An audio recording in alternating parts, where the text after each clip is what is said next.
Live in the Anajar and Levine Accident Attorney Studios, this is Russo and Rizzo on ESPN 106.3. This team is going to be tough when they finally get it together. Sit back and relax. Let Russo and Rizzo take you home. Oh, mercy! Light him up, Colin! All right, this is quite the operation we got going on here. Here's long story short. Here's what we got for you. ESPN West Palm is currently undergoing a major fire drill. Not a major, the fire alarm's going off. I don't know if it's a fire drill. I think someone's playing a prank, Let's say this, fire department, I don't know if we're getting in trouble with this. We're not leaving, all right? We're live here from the production studio at ESPN West Palm, where there is a flashing light, but none of the sound. The sound is about, the sound of a cannon in World War II. And now we're sitting here doing the show, and if we walked out to the main studio, we would be in major problem. You'd be able to hear the mic. You'd be able to hear the siren. You'd be able to hear the fire alarm thing. It's been going on for about 10 minutes. There was one that went on for about 25 minutes this morning. And here we are. We got Colin Russo. We got Mike Rizzo. It is Russo and Rizzo on ESPN 106.3. Welcome aboard to whatever the heck's going on today. We had a fire drill earlier. 20 minutes, 25 minutes. So, I have a later in time now. I get in around 1 o'clock. Colin. It's about 11 a.m. 11 a.m. And now, fast forward 5 hours later, we got another fire drill. Yeah. You think they do all the construction? I mean, how can it be? Someone whacked something wrong or hitting a something. wire. God forbid starting a fire. Right. What if this is actually an emergency? What if there is a fire? My nose, I'd sniff it out. It ain't no fire. I don't smell fire. I agree. I'd sniff it out. I agree. We're crying wolf here. But at the same time, bro, that fire alarm in that studio is That is something. the loudest fire alarm I've ever heard in my entire life. Our program director, Brian Rowitz, walked in there. He goes, "My goodness." I said, "Yeah, it's something serious." So, yeah, I mean, if you go to the YouTube stream at ESPN South Florida right now, you can see the corner of my head. You can see your giant forehead, and that's about it because we had to makeshift the camera. I guess you can see me. Our guy Elias, standing behind us. Welcome on in to Russo and Rizzo, a Wednesday edition. Here's the thing. A Wednesday edition. Is it in the production Is it illegal to have an off button for the fire alarms? You tried. Well, it's the no, fire. You may or may not have tried ripping it off the wall. Well, and we got to do the show. I go, Colin, I'm pretty sure that it is illegal. I'm pretty sure it is too. Rip it off. Who was the fireman that we had? Remember we had the fireman? Yeah, Mike the fireman. Was it Mike or Dan? We do have a fireman. And then listen, I don't know his name. Apologies, but certainly there's something. If we have any firemen listen, 888-760-3776. How do you turn off the fire alarm in an office building? Or can you come over and do us a solid? We're all right. Nothing burning down in here. Right? There's nothing burning down in here. What's a solid? Do us a solid and stop this. Come on over and fix it. Right? Tell us how. Don't the fire department There's got to be a button. Well, hang on. Grace Russell, our teammate here, what's her title, Kyle? What's Grace's title? Marketing facilitator. All right. Regardless, she sent something in the team's chat and goes, the firemen are on their way. We got to wait for the firemen to come? We got to wait. She sent to the team's chat today that the fire department was on the way. I hit her up on the side. I go, because I was driving in. This was at 12:30. I go, fire department. What the hell is going on over there?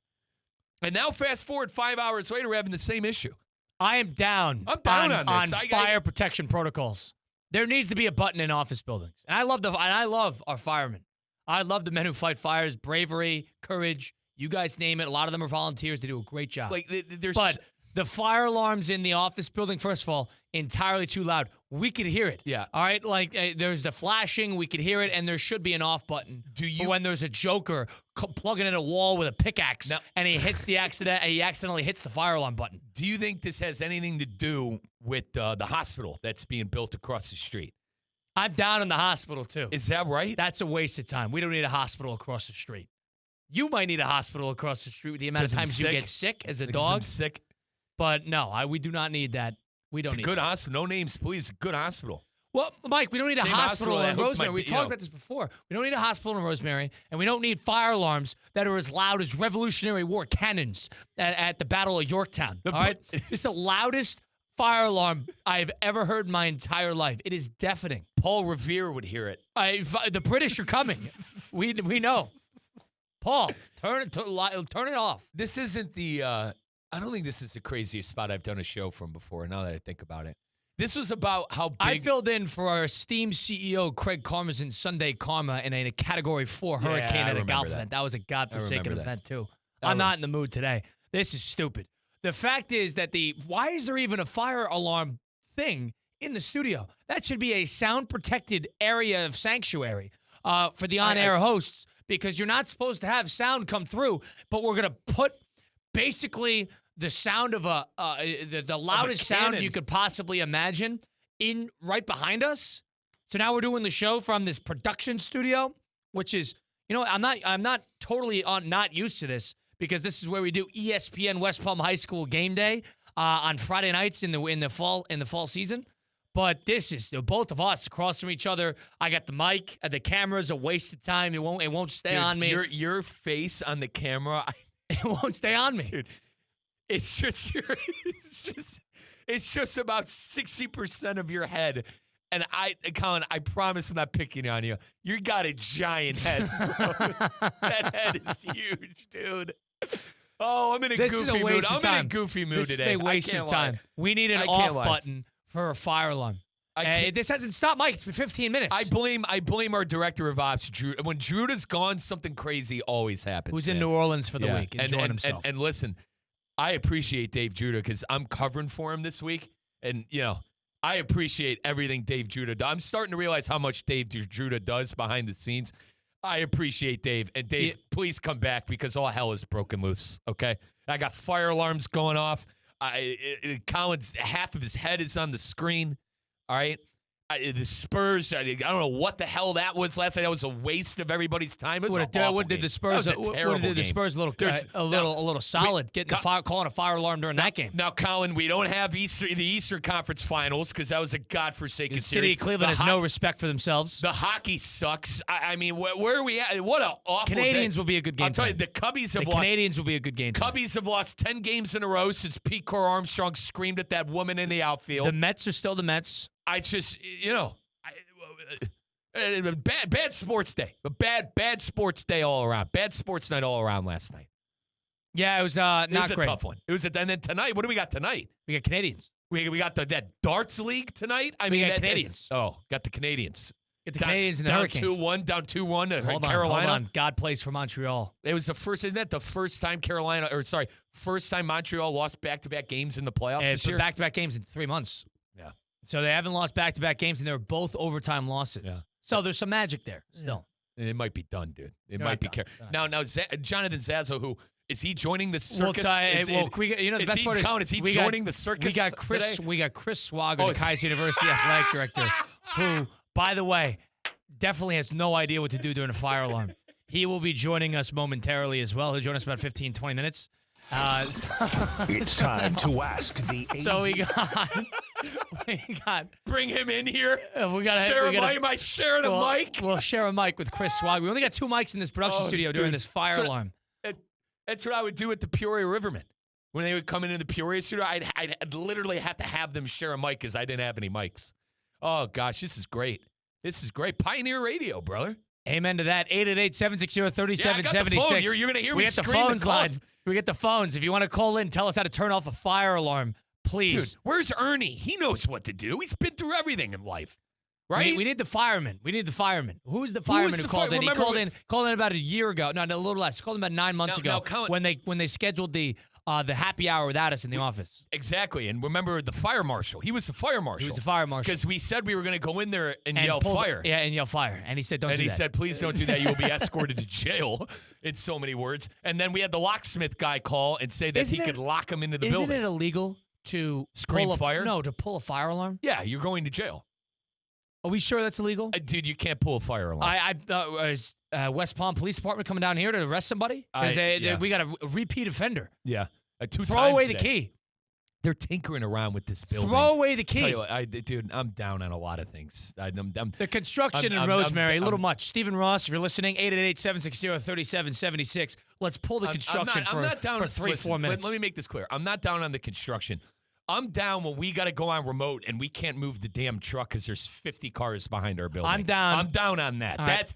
You're right what there. I'm down on. You're right all there. You're right there. I'm down in San Antonio. I'm down in Wembanyama. I'm down in this construction. I'm down in the fire alarm protocols. Down a lot of things right now. It was a bad sports night. I think that's like it never. It reminded me of Cleveland Game 3 where they couldn't close the 10-point gap. The Spurs could never close that 10-point gap last night. It's been the story of the series. That's the worst watch. It's been the stories of the series. I'm not kidding when I say this. In basketball, when the other team, if you're a neutral watching and it's not your team, when you can't close a 10-point gap and it's like, you'll go up 9, you'll go up 8, and then a 3, 11. That's the worst watch, bro. The game's not fun to watch. It doesn't get enticing at any moment. And San Antonio had absolutely no business winning that game. None. Wembanyama was. Can we talk about Wembanyama for a second? He was terrible in that game. Theo said he was going to be unstoppable after game 1. Theo was expecting 40 and 25 every for game. 5 straight games. Now, what's going on with your chair? Elias, We're going on trying to with lift this the chair. Yeah, and the chair doesn't lift. Get your head in the picture. Hold on.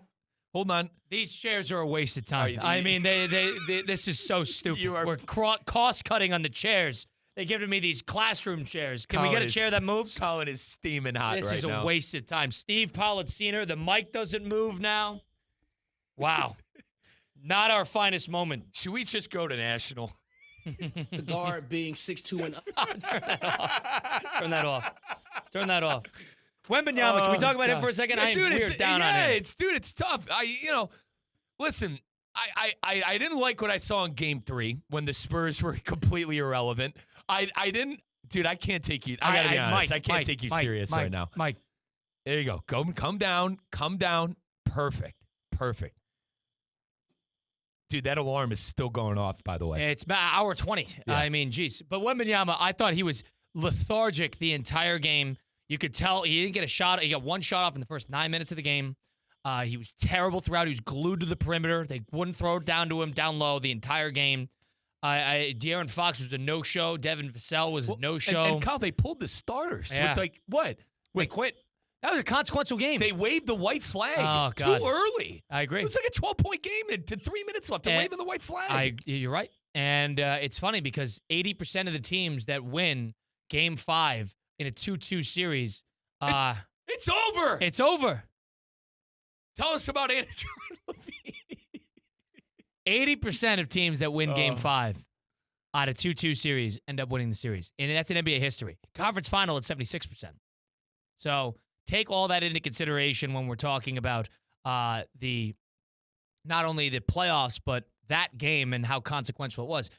We'll get into all that and a whole lot more on the other side. But we also got to kill a little time because Chris Swagger is going to be here at 4:30. Hold on. Yeah, stand by here. Tell me more about what the hell happened to the Thunder. Well, or rather, here's what you need to know. We'll get into the game throughout the show. We'll get into what happened in Vegas last night with the Colorado Avalanche, who, by the way, won the President's Cup. The curse of the President's Cup lives on. Since the expansion of the salary cap, one team who has won, which has been 20 years, one team who has won the President's Cup, which is the top team in the regular season, has won the Stanley Cup postseason. And that was the 2012-2013 Chicago Blackhawks. Telling me not a single team that won the President's Cup has went on to win the Stanley Cup, and you're going to see that again with what we saw with Colorado, who is obviously, invincible until they were not, and then they got swept.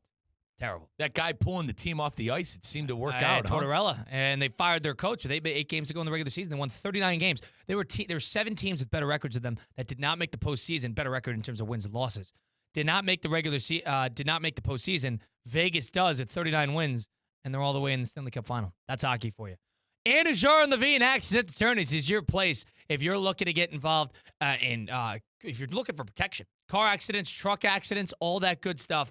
The Anajar and Levine is your place. Mark Anajar and Glenn Levine are the type that want to fight for you. They fight for you to get the maximum compensation that you deserve in car accidents, in truck accidents. You don't know who's going to defend you. You don't really know how to target these situations. That's why you go and call Anajar and Levine, and they will give you a free consultation because they don't even get paid unless you do. They want to make sure you get control of your life again, and that's what you need in these situations like this, especially here in South Florida. There's a ton of accidents on 95. You drive down, you see these accidents every 10 miles, and you see these cars that are, wiped out, and God forbid anybody ever gets hurt. You're going to need to make sure that somebody is defending you in these situations. And that's where Mark Anajar and Glenn Levine will step in They are the best in the business in South Florida. You can't settle for just any attorney because there's 1,000 options. But there's only one best, and that is Mark Anajar and Glenn Levine.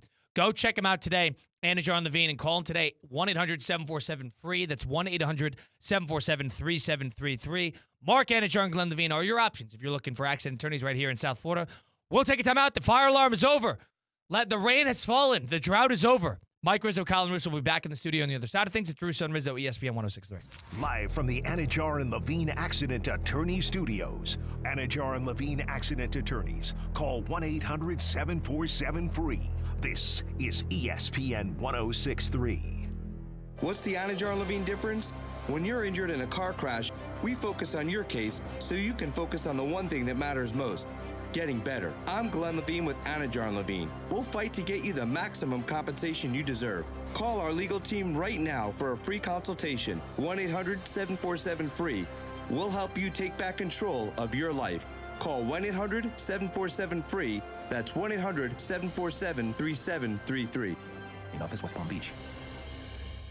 Marlins fans, the action continues at Lone Depot Park as the Fightin' Fish take on the Arizona Diamondbacks, June 9th through the 11th. Score great deals for your crew like 4 for $44, presented by Pepsi, and get 4 tickets with hot dogs, popcorn, and drinks, all for just $44. Or 2 for $25 and get 2 tickets and 2 12-ounce canned beers for just $25. Enjoy these offers plus more all weekend long. Get your tickets now at marlins.com/tickets. Now, at McDonald's, wake up to a $4 breakfast meal deal. Wake up to a sausage McMuffin or a sausage biscuit, to hash browns, and wake up to a hot coffee. Get your $4 breakfast meal deal. Limited time only. Prices and participation may vary. Prices may be higher for delivery. All new drinks are now at McDonald's, with refreshers like the strawberry watermelon refresher and the mango pineapple refresher with popping boba, to crafted sodas like the Sprite Berry Blast with berry flavors and cold foam. Who knew ice cold drinks could be so fire? 6 all-new drinks are here. Now at McDonald's. Refreshers contain caffeine. Now at McDonald's, wake up to a $4 breakfast meal deal. Wake up to a sausage McMuffin or a sausage biscuit, to hash browns, and wake up to a hot coffee. Get your $4 breakfast meal deal. Limited time only. Prices and participation may vary. Prices may be higher for delivery. Looking for the best pizza in Palm Beach County or go to the perfect spot to catch the big game? Adrian's Pizza Bar at City Place in West Palm Beach has it all. Enjoy handcrafted cocktails and Adrian's world-famous original square pizza, straight from Stone Street, Manhattan. Come see what everybody's talking about at Adrian's Pizza Bar in City Place. Open daily from 11:30 a.m. to midnight. And you can't miss the best happy hour in town. That's twice daily from 11:30 a.m. to 6 p.m. and again from 10 p.m. until close. The 4 o'clock hour of Russo and Rizzo is presented by Gießen 0% Wines.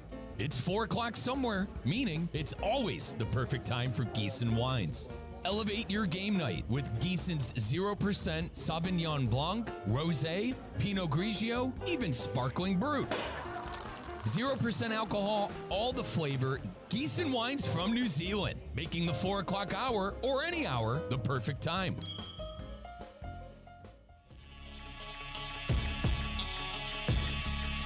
Let's get back to the Anajar and Levine Accident Attorney Studios. This is Russo and Rizzo on ESPN 106.3. Oh, we could celebrate now that we're back in the City Place Studios in downtown West Palm Beach. Post-fire alarm. Keep an eye out because there might be another fire alarm coming out here pretty soon. That was the second today. Yeah, we'll just run into the production. Mike Rizzo, Colin Russo. We'll have Chris Swager here joining us next segment, but it's the 4 p.m. hour of Russo and Rizzo presented by Gießen 0%. Mike, can celebrate this. He's got a bottle right next to him, but pour a glass of Gießen. Ready to go with my good friends at Gießen 0%. Folks, you hear me all the time how Gießen 0% is changing the game for me being sober. It'll be 5 years for me coming up on July 4th. Before I met my great friends at Gießen 0%, it was water, club soda, no more of that. What I pour up when I want to relax, well, tonight, to open the curtain up a little bit, I got pink smoke after the show. Going to be here till 7. I'm going to go to the gym. I'm going to run my 2 miles. I'm going to eat my dinner, and I'm going to sit on the couch. I'm going to have a nice glass of Gießen 0% while watching a godforsaken hockey game because we're running out of sports. But, folks, you see... Don't hate on the hockey. It'll be good tonight. It'll be good tonight. The conference finals are a joke. Your words. Anyway, It's really changing the game. I had a great Memorial Day weekend. Kyle, do I look tan, brother? Do I look tan, man? I'll tell you, I was on the boat. I was drinking my spritzes. I was drinking the rosés out of the can. And my buddy Mikey Davis, remember my friend who got married? You were down on the scheduling of the wedding. Oh, during Final Four weekend. It was Super Bowl Sunday taken? He reached out to me. He goes, Riz, I've been off the booze for a little bit. I took your advice in getting Gießen. And he goes, honest to God, partner, great advertisement because everything you say about it is absolutely true. Crisp, rich, flavorful. Jeff, our marketing consultant here that's helping us out with Gießen 0%, they have this way of, taking the alcohol out that is very unique to them, that only that they do, that really keeps that rich taste in there. And folks, per container, I got the premium red in my hand right now, 145 per container, 145 calories per container. So keep that in mind too.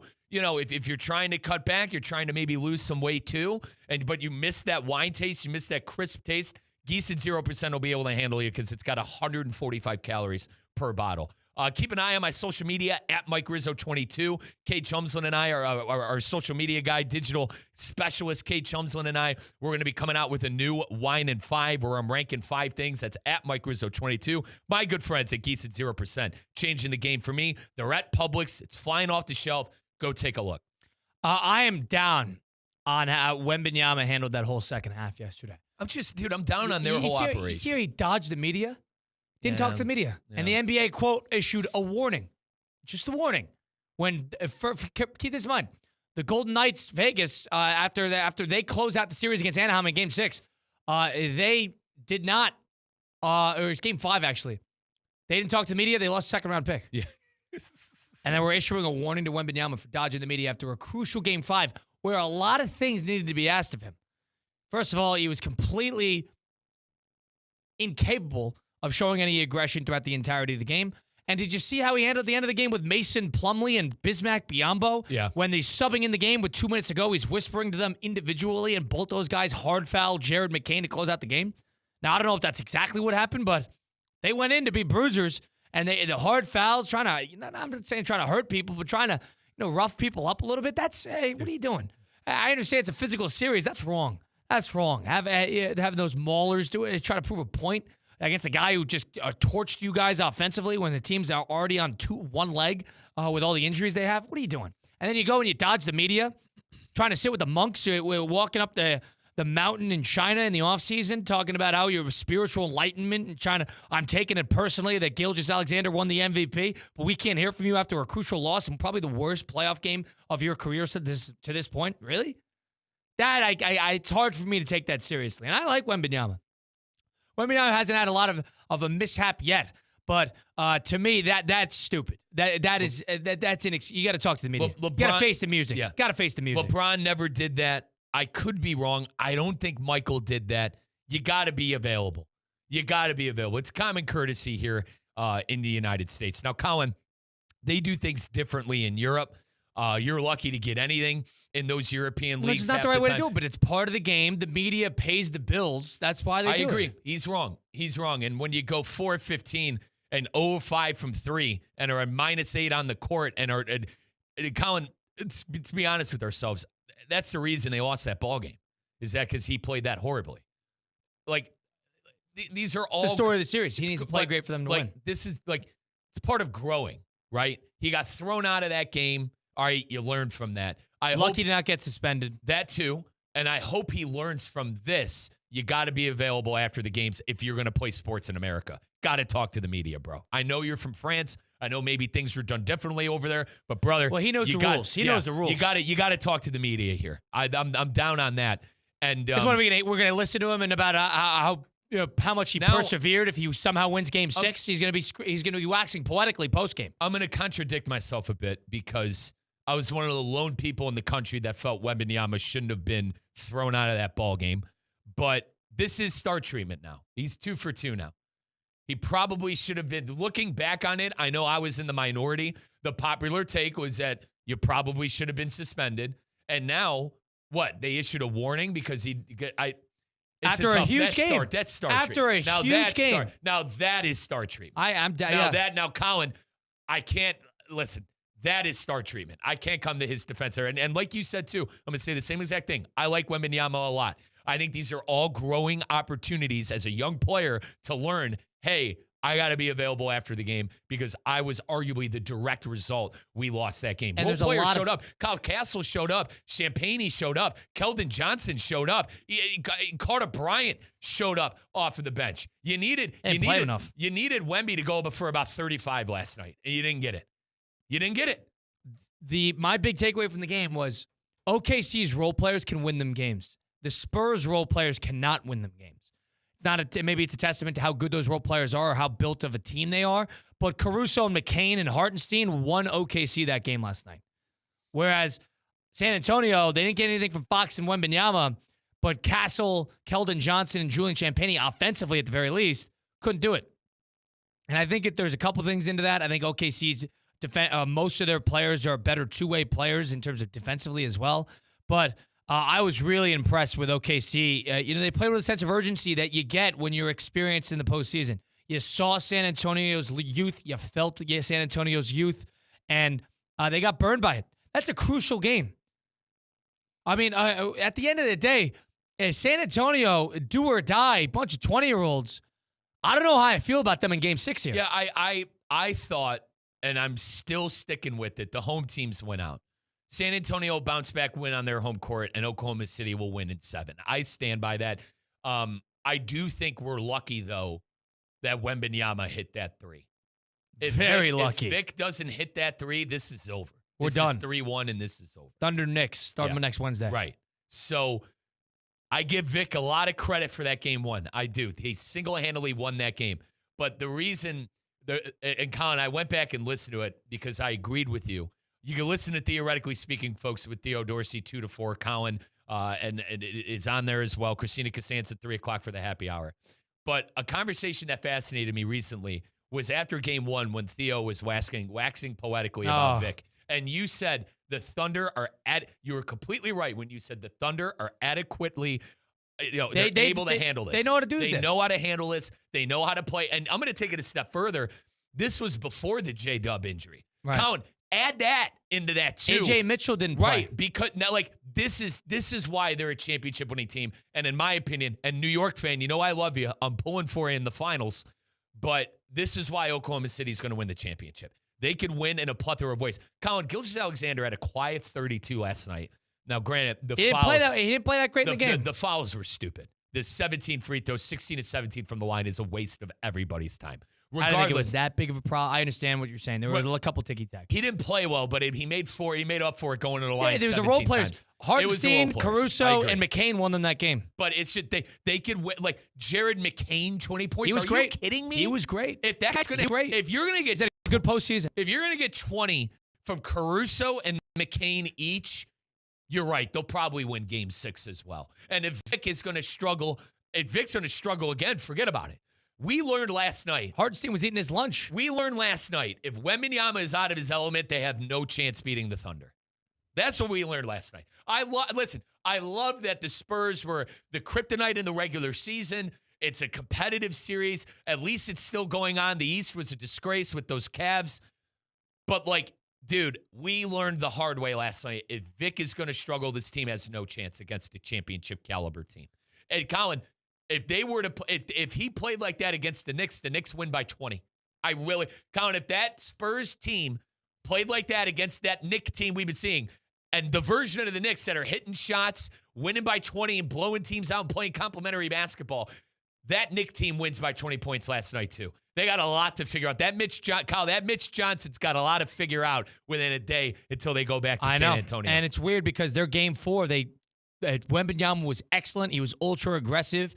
And they were able to make easy work of Oklahoma City. They had a great game plan. And then Oklahoma City turns around, and they're able to punch him in the mouth in a pretty consequential game for their legacies because without 2 real starters in A.J. Mitchell and Jalen Williams, they were able to win. They were able to win handedly.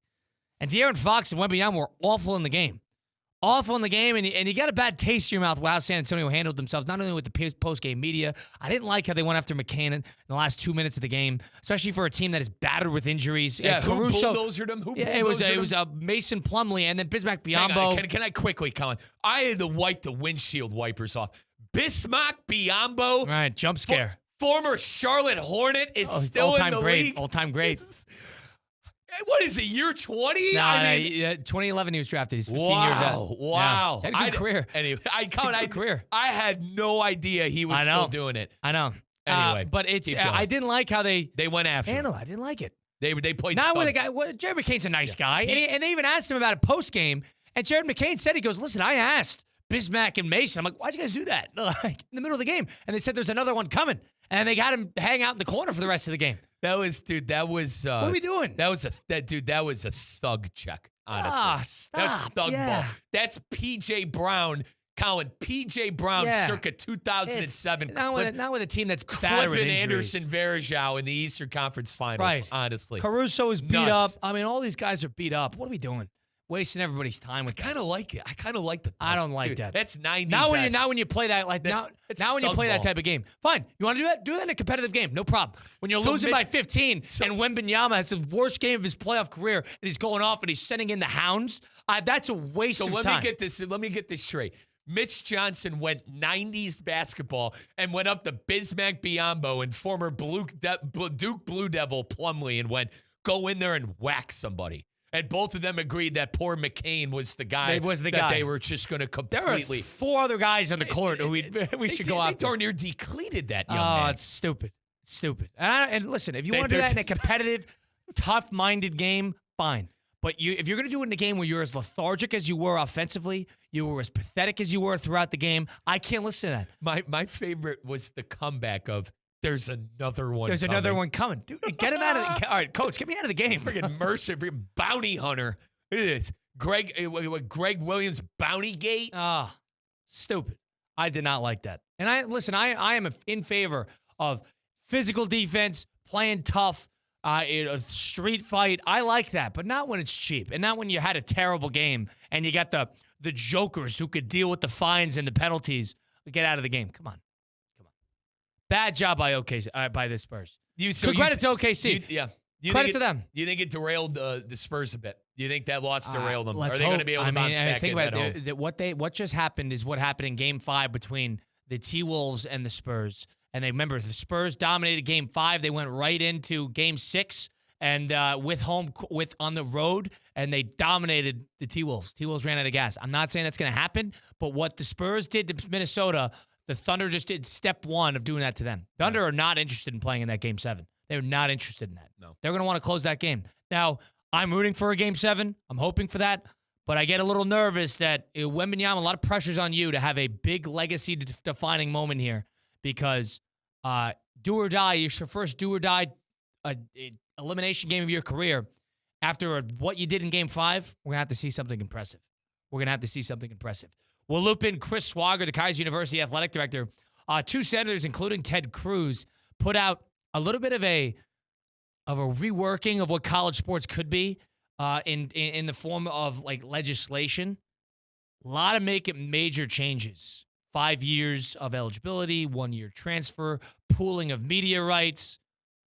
Hard to make sense of it, but that's why we're going to bring in the Kaiser University athletic director, Chris Swagger, on the other side of things. Stay tuned for it. It's Mike Rizzo, Colin Russo, Russo and Rizzo on ESPN 106.3.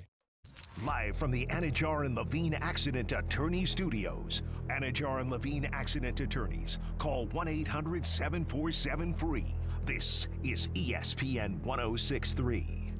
Want to accelerate your career as a manager or executive in the exciting industry of sports? Florida Atlantic University's MBA in Sport Management program is ranked #1 in Florida and 10th in the world. Students learn practical and applied skills from top faculty and experts who work in the industry. With a 94% placement rate for all grads, the full-time MBA program sets students up for success in the world of sports. Check out Florida Atlantic University's MBA in Sport Management program today by going to business.fau.edu. Hi, this is Scott Smith with Smith Ball Baez and Prather, Florida Injury Lawyers. We are a Florida civil trial law firm that specializes in the areas of personal injury and wrongful death. Our offices are located in Palm Beach Gardens, Boca Raton, and Port St. Lucie. Our lawyers have litigated thousands of matters at the Palm Beach, Martin, St. Lucie, and Indian River County courthouses.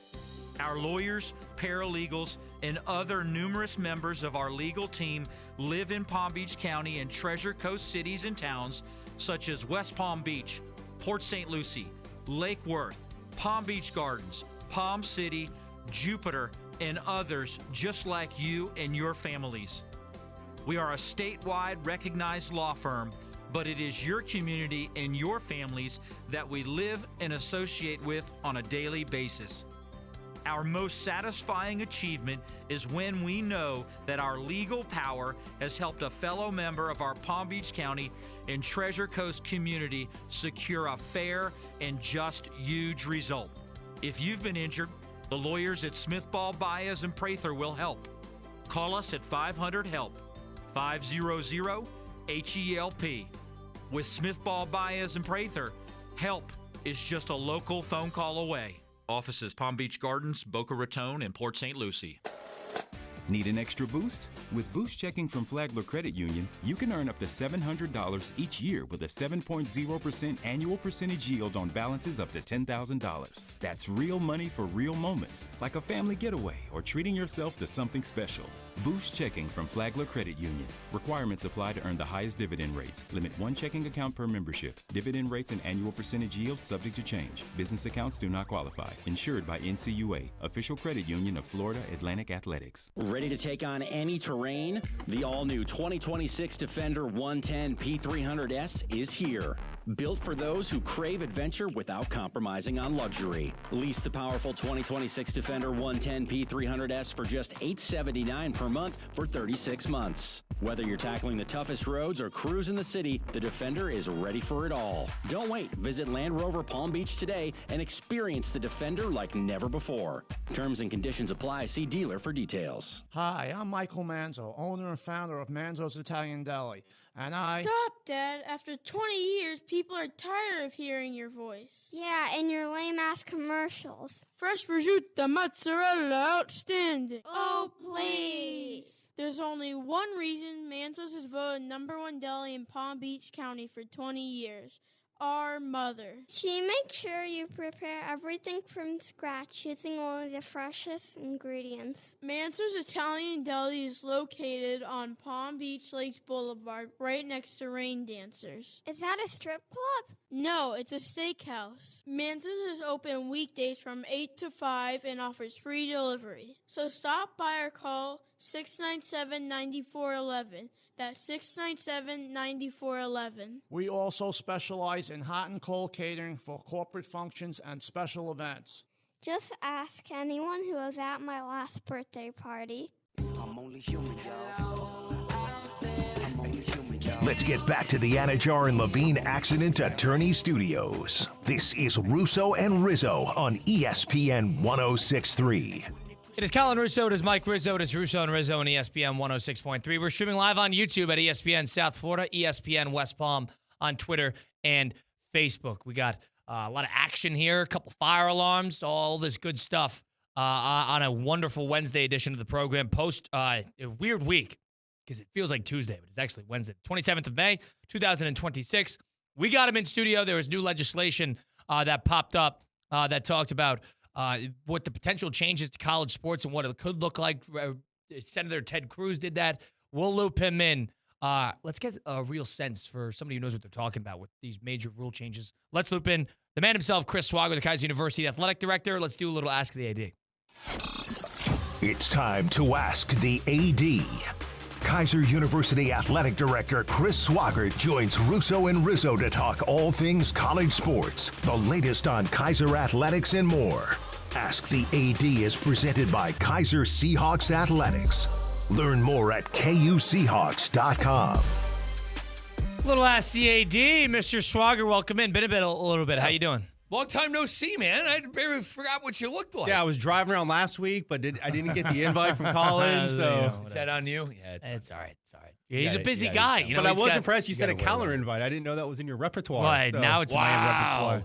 Wow. Well, No, but 2 more national championships. right. Since last time. Congratulations. Up to, was it 31 now? 31. Women's tennis got the first one since 2003, and men's lacrosse 4 times in a row. Men's tennis didn't win? Did they win last year? Men's tennis won last year. We like to flip flop, Don't take too much credit Yeah, away. I agree. Someone. Give them, They had a battle in the semis.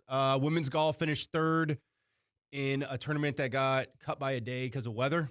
So they started to kind of creep up, and if we had an extra day, maybe we could have taken it. But yeah, we'll get ready for next year. But overall, good spring and getting ready for fall already. Now, Chris, we haven't had you on since you showed me the esports lounge at Kaiser University. I'll talk about excited. Dude, that man. place, This guy, this guy. Bro, If you want to see what love is, off I the should have hook. taped it. Him and Seriously, our the Denny. esports team, which Kaiser University has an esports team, and they got a big lounge. I yeah. told you I just got a new gaming PC, and a lot of their PCs were a version of mine. So, Better me, or worse?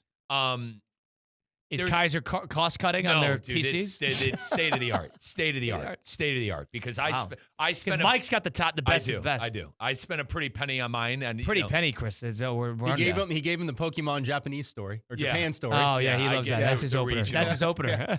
the region. No, but I asked him because they were playing Overwatch, they were playing Smash, they were playing League, and he told you me play that all these games? I don't play all of them, but I don't play Smash competitively. It's too much. A lot going on. Smash is a lot going on competitively. I'm really Fortnite. I asked about those ones. They said they had a couple of Fortnite players, but very impressed. Very impressed about the whole operation. Call of Duty and CS:GO are like the 2 huge ones that like people play competitively.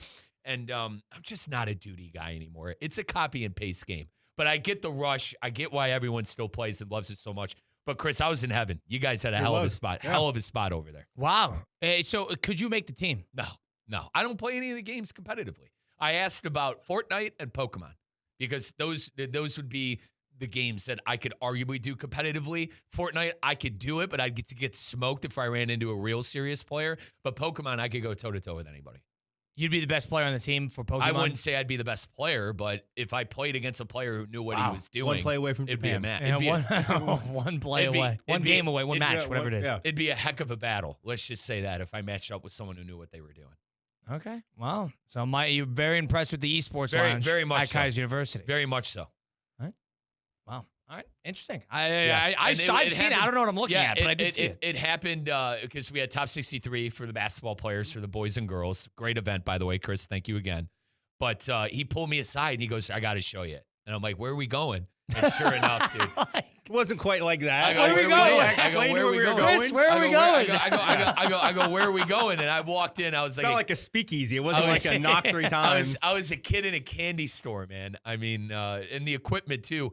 Like you said, they got top of the line stuff. So, and it's only getting bigger. That kind of stuff's only getting bigger. So. It is. Now, Chris, did you see the big story surrounding Ted Cruz, the legislation that is coming out about changing the fundamentals, pretty much the build of college athletics? The proposal. Yes. Yeah. Which obviously gets all confusing to people because for those listening, they might hear proposal. Why is legislation getting involved in this? Well, obviously, we had the thing with Trump with the executive order. Right. You don't know what's really holdable in court. So from your perspective, what do you make of this? Is this just another smoke and mirrors trying to get a story at this point of the year, or is there a distraction to this? I mean, it's definitely a step forward because you've got Republicans and Democrat. I think it was Ted Cruz from Texas, and I can't remember the Democratic senator's name from Washington, but they came to an agreement. Maria Cantwell. That's who it was. They came forward. They pushed forward a proposal that they both agreed upon, which is, I believe, the first time this has happened. There were some concessions on both sides. Now, obviously, it has to go probably 5-6 more months and get beaten up by lawyers, but at least it's the first time that both parties agreed and pushed something forward together. So bipartisan agreement to at least get something out there to try to fix some of the issues in college athletics. A little unification. I think one of the things that's going to be interesting is going to be the SEC and the Big Ten. How much do they push back? Because they're the ones. So it'll be powerhouse telling, conferences get to do whatever they want. They have the money. They have they have the resources. They can essentially get away with murder, whereas everybody else is begging for a guardrail system. In the last couple of weeks, there was also some stuff coming out of, I believe it was the SEC meetings up near Destin about and granted, this is, some presidents and ADs kind of sounding off on their own, not unified by any means, but why don't we just break away? So I think there's probably some conversations there, which it does also make some sense because some of the dollars and cents and some of the things we're talking about only really affect 10% of the schools out there, which is really the SEC, Big Ten, probably some ACC schools, maybe a couple Big 12. But for the most part, if they have the money and the resources, and why do I need to share the revenue? Why do we need to cut the pie? And why not do it our way and then have everyone else do their own? But, I've said this multiple times. The amount of student athletes that are out there, it's not just football and it's not just basketball. Right. So you need to do something to protect all of the student athletes across every level, Division I, Division II, Division III, NAI, JUCO. So I think something has to be done, and we lose sight sometimes of all the other student athletes and all the other people that are affected by this just for one or two sports. Can they break away just football? Is that possible? So the tricky part would be if you broke away, what are you going to do with baseball? If you only have 40 teams, what's going to happen, right? So that would be interesting. I think some of the things in the new bill, which are the new proposal, which is like 5 years of eligibility, transfer one time, pooled rights agreement, which means all the money that comes in via media rights deal is going to be pooled and distributed into a cap format. It's pushing for a lot of regionalization. Yep. So going back to regionalization with matchups, back to regionalization with protected games, conferences as well, trying to stop it from going across the country, but maybe getting some more interest, not having paywalls behind that, so people can watch sports in the South or North or whatever without having to pay for it. There's the Lane Kiffin rule, which I don't know how you'd enforce that, but it limits a coach from leaving before the season ends. Can you not make that a tampering violation? Contract? It would have to be some sort of penalty to the institution or the institution that he's going to, because legally, I don't think you can stop someone from taking a job. Right. But I definitely think there could be some sort of penalty where it would basically negate any benefit you're going to gain, whether that be by hiring him early. By hiring him early. Right. So, you've got that. I definitely think there's some good things there. I don't think it's the finished product, but it's definitely a step in the right direction if the schools that are really impacted by this want to do this. Yeah. If not, they leave. Now, did you see what Jamie Pollard said, the Iowa State AD? Yes. And what basically, in a nutshell, Pollard essentially challenged the two powerhouses, the SEC and the Big Ten, to stop talking about breaking away and follow through, stating, I would turn it around and would say they should break away, or rather, the Big 12, we should break away from them and all the other conferences. Let them go, but they have to go in all of their sports and see how fun it is to play baseball and softball and track when it's just 20 of you. Right. So that's basically what you were saying of it makes sense for football, but it doesn't make sense for these other sports. That's why you think it probably will never happen. Well, okay, so if you look at basketball, they got a 25 game schedule. They have conference play, but they also have 15 games you got to schedule and the NCAA tournament. The tune-ups, right? There are a lot of tune-ups in basketball. Right, but if you also look at the way that the NCAA tournament and the playoffs are going, if in 3 to 4 years it's pretty much all those schools anyway, and you only have 4 teams that aren't in those two conferences, then what is the point? It's kind of, it's the regular season. I don't think it would be the end of the world for them to break off, only because, again, some of the dollars and cents that we're talking about just don't apply. Like, for example, football rosters. I think if the last stat I saw was in the last 4 years, it's grown 300% as far as what it takes to construct a football roster to be competitive. That's not sustainable. Now, maybe for Ohio State it's sustainable, maybe for Michigan, maybe for Florida, Alabama, I don't know. But for all the other schools trying to keep up, there's just no way. They're going to either run out of money, they're going to have to consolidate, cut sports. It's just not something that they're going to be able to do. If the other schools can do it, okay. I still would be curious to know track and field, softball, swimming and diving, tennis, golf, lacrosse. How do these operate? They'd have to obviously take the media rights and distribute the money. But, at the end of the day, I just think we have to not lose sight of I said it's probably even closer to 95% of the student athletes out there that don't play the sports we're talking about, that bring in the revenue and that are driving these decisions. Whatever decision we make needs to protect them as well, so those sports aren't eliminated and those opportunities don't go away.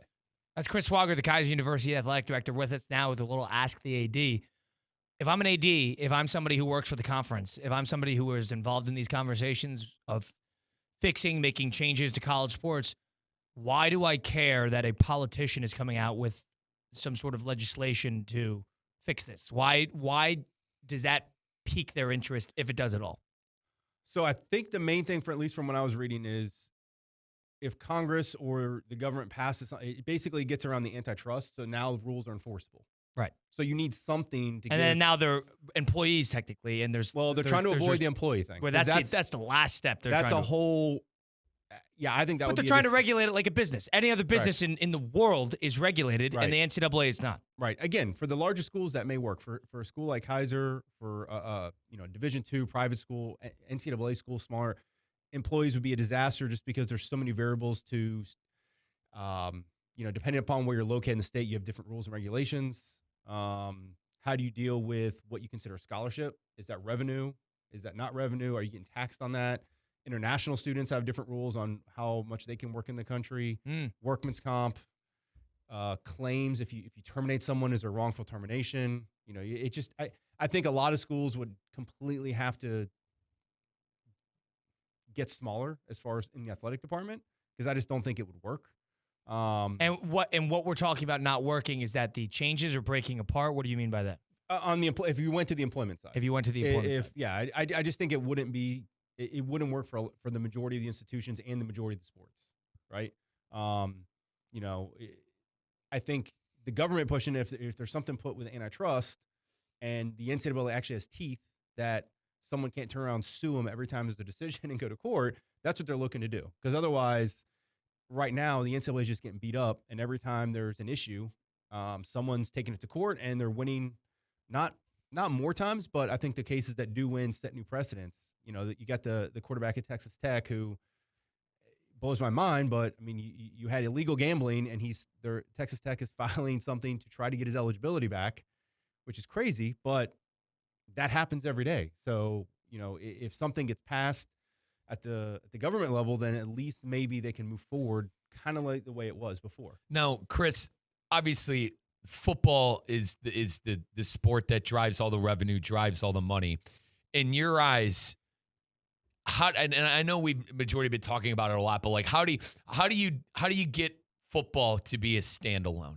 Is there a way to do? Because like look at Notre Dame, they're an independent in football, but also are in other conferences. They're in the ACC for almost everything else. Is there maybe a way to where if truly the football just gets completely out of control and they want to move away, is there a way to coexist? Now, the Iowa State commissioner would argue that there's not, but could there be a way to coexist if you just take the Big Ten and the SEC, make it their own entity, and the other sports can live happily together? Well, where's the revenue going? Because the other sports do need the revenue from those TV contracts in order to do what they. I mean, it's not their fault that they have to travel to UCLA or to Stanford from the other side of the country. Got to pay for that, yeah. Now, that's in their budget, and that was something that the school decided to do for a TV contract or a football reason, but they have to come up with that cash, and there's not a reason why they're going to have to, figure out an alternate means of transportation if another program is able to fly charter or do whatever. So, I mean, there has to be some consistency. Yeah. So could you pull them out? Yes. If you're pulling out the revenue, then the question is, how do the other sports operate if they're still in the same model? Now, let me ask you, no one wants that. No one wants the Big Ten, the SEC doing their own thing. I don't want that. I don't, and I'm a Big Ten guy. You're removing them from the postseason consideration. Yeah. They have to come up with their own postseason. Like, I understand that they're the two best conferences, but at the same time, call me old school, boys. I still like the pride of conference. They wouldn't Heisman consideration. Yeah, that's all stuff that's NCAA. Like they would create their own awards. Right, but like there's we're talking about 150 years of history. Right, and then I guess call me a traditionalist in that sense. I don't know. I wasn't a fan, Chris. To be fair, it's helped my conference. But I wasn't a fan of the Pac-12 completely just being destroyed. Right. Like there was pride there with USC. There was pride there with UCLA. It fell apart. They got plucked. And they got hunted. I agree. And boys, I think in a couple maybe years down the line, maybe a couple of decades from now, we might just go back to that again. Well, where they're tired of going across country. Like everyone's going to get together and go, look at this mess that we created. Let's just go back to what the hell the way it was. I definitely like the regionalization.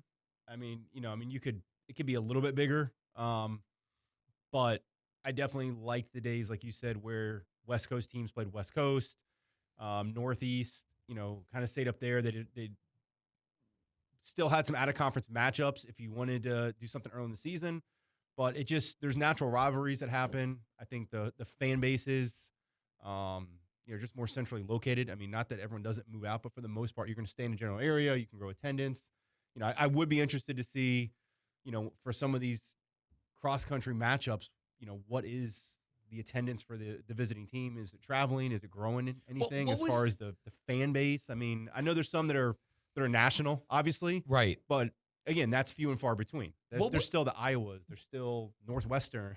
What was that horror story from baseball that you told me? Or softball? They went across the country. Well, for the ACC championships for the NCAA baseball, they had Stanford and Cal, which are 9 miles apart, travel all the way to Charlotte on a one-nighter, or one of the teams, Cal lost, one-nighter, played on Friday. Cal loses, comes all the way back. They flew 3,000 miles just to play one game in a single elimination format.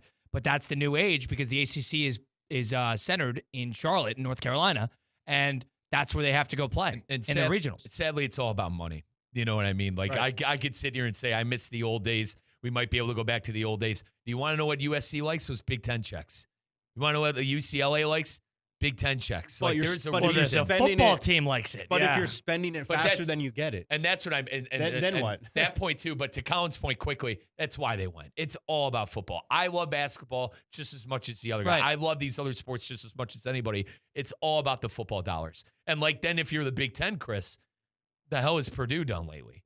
The hell has Maryland done? Why are we still funneling these godforsaken, Rutgers? Right. God, they shouldn't have. They should belong anyway. Do you get what I'm saying? No, I You know what I mean? understand. And then, as the conference keeps getting bigger, maybe they start taking a look at some of these teams and going, what have you done in basketball and football? Because that's what it comes down to. As much as I love swimming and diving as the next person, it's about football and then basketball secondly. But if you look at, and I'm not saying football and basketball don't have these people as well, right? But if you look at alumni donors over time, if you look at athletes that give back to the university in a lot of different ways, whether that be financially or in different ways, donations, it's not all football and basketball. A lot of times it's other sports outside of that. If you look at the amount of people that are in Congress or, just are impactful in the country in a lot of different ways, they played tennis, they played golf, they were swimmers. So I think when you lose some of that at your institution, you're also losing what makes your institution unique and the life there. If it's just football, if it's just basketball, will it be exciting for a little bit? I guess, but you are losing a key thing in college athletics. I mean, just college in general. When you think of it, there's something that comes to mind just with the diversity of it. And I think if you start to lose some of that, then you also start to lose what makes college athletics special. To that point, these big schools, the Floridas, the Ohio States, the Alabamas, they love having all the sports. They love being able to say, hey, we have this many sports at our university. Well, they can't alienate those students. They can't alienate the people that went to those programs and played for those programs. They can't do that.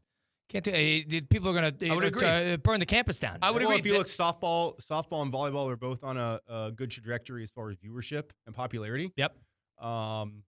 There's other sports, and a lot of it has to do with just how they market it and how watchable it is. And there's some rule changes coming out. But I was watching lacrosse. I think it was Notre Dame, Princeton, and then before that it was Syracuse and I think Duke. Women's lacrosse the day before, I think it was UNC Northwestern. So, the more they promote it, the more the sport grows. And if you start to remove some of that from the fabric of what the college is, it changes what college is. And now it is more professional sports. And now it's just football and basketball. And I think you start to lose a little bit of what makes everyone so passionate about their school. Do you feel it needs to be regulated like a business? Last question there. I definitely think there needs to be a cap on the spending.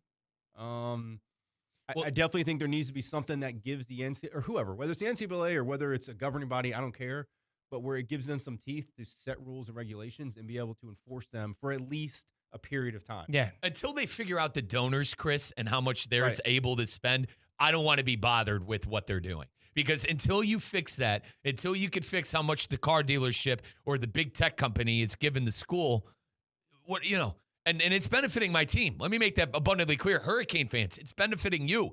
But at the same time, I understand the issues, and it's not going to get fixed until you do something about that. Well, it benefits you this year. But if you can't keep up. We'll keep up. I'm not 3, worried 4, 5 years from now. Not worried about I'm that. saying, but in general, at some point there has to be a cap. The gap is widening. The gap is widening. And honestly, it's not as fun when the gap does widen, right? I mean, if it's 4 schools that you can compete against, then is it as interesting in week 1 or week 3 if you're just worried about Michigan, USC, and Notre Dame? Hang on, Texas Tech came up from oil money. And granted, they were a disgrace in the a Orange billionaire Bowl. who bankrolled the whole athletic department. They were a disgrace. I haven't heard of Texas since Michael Crabtree days, okay? But, that's what it could also do as well. If you do get a big fish that's able to donate and wants to win, Indiana, you're in luck. They're Chris, down on it, Chris Swager with us now.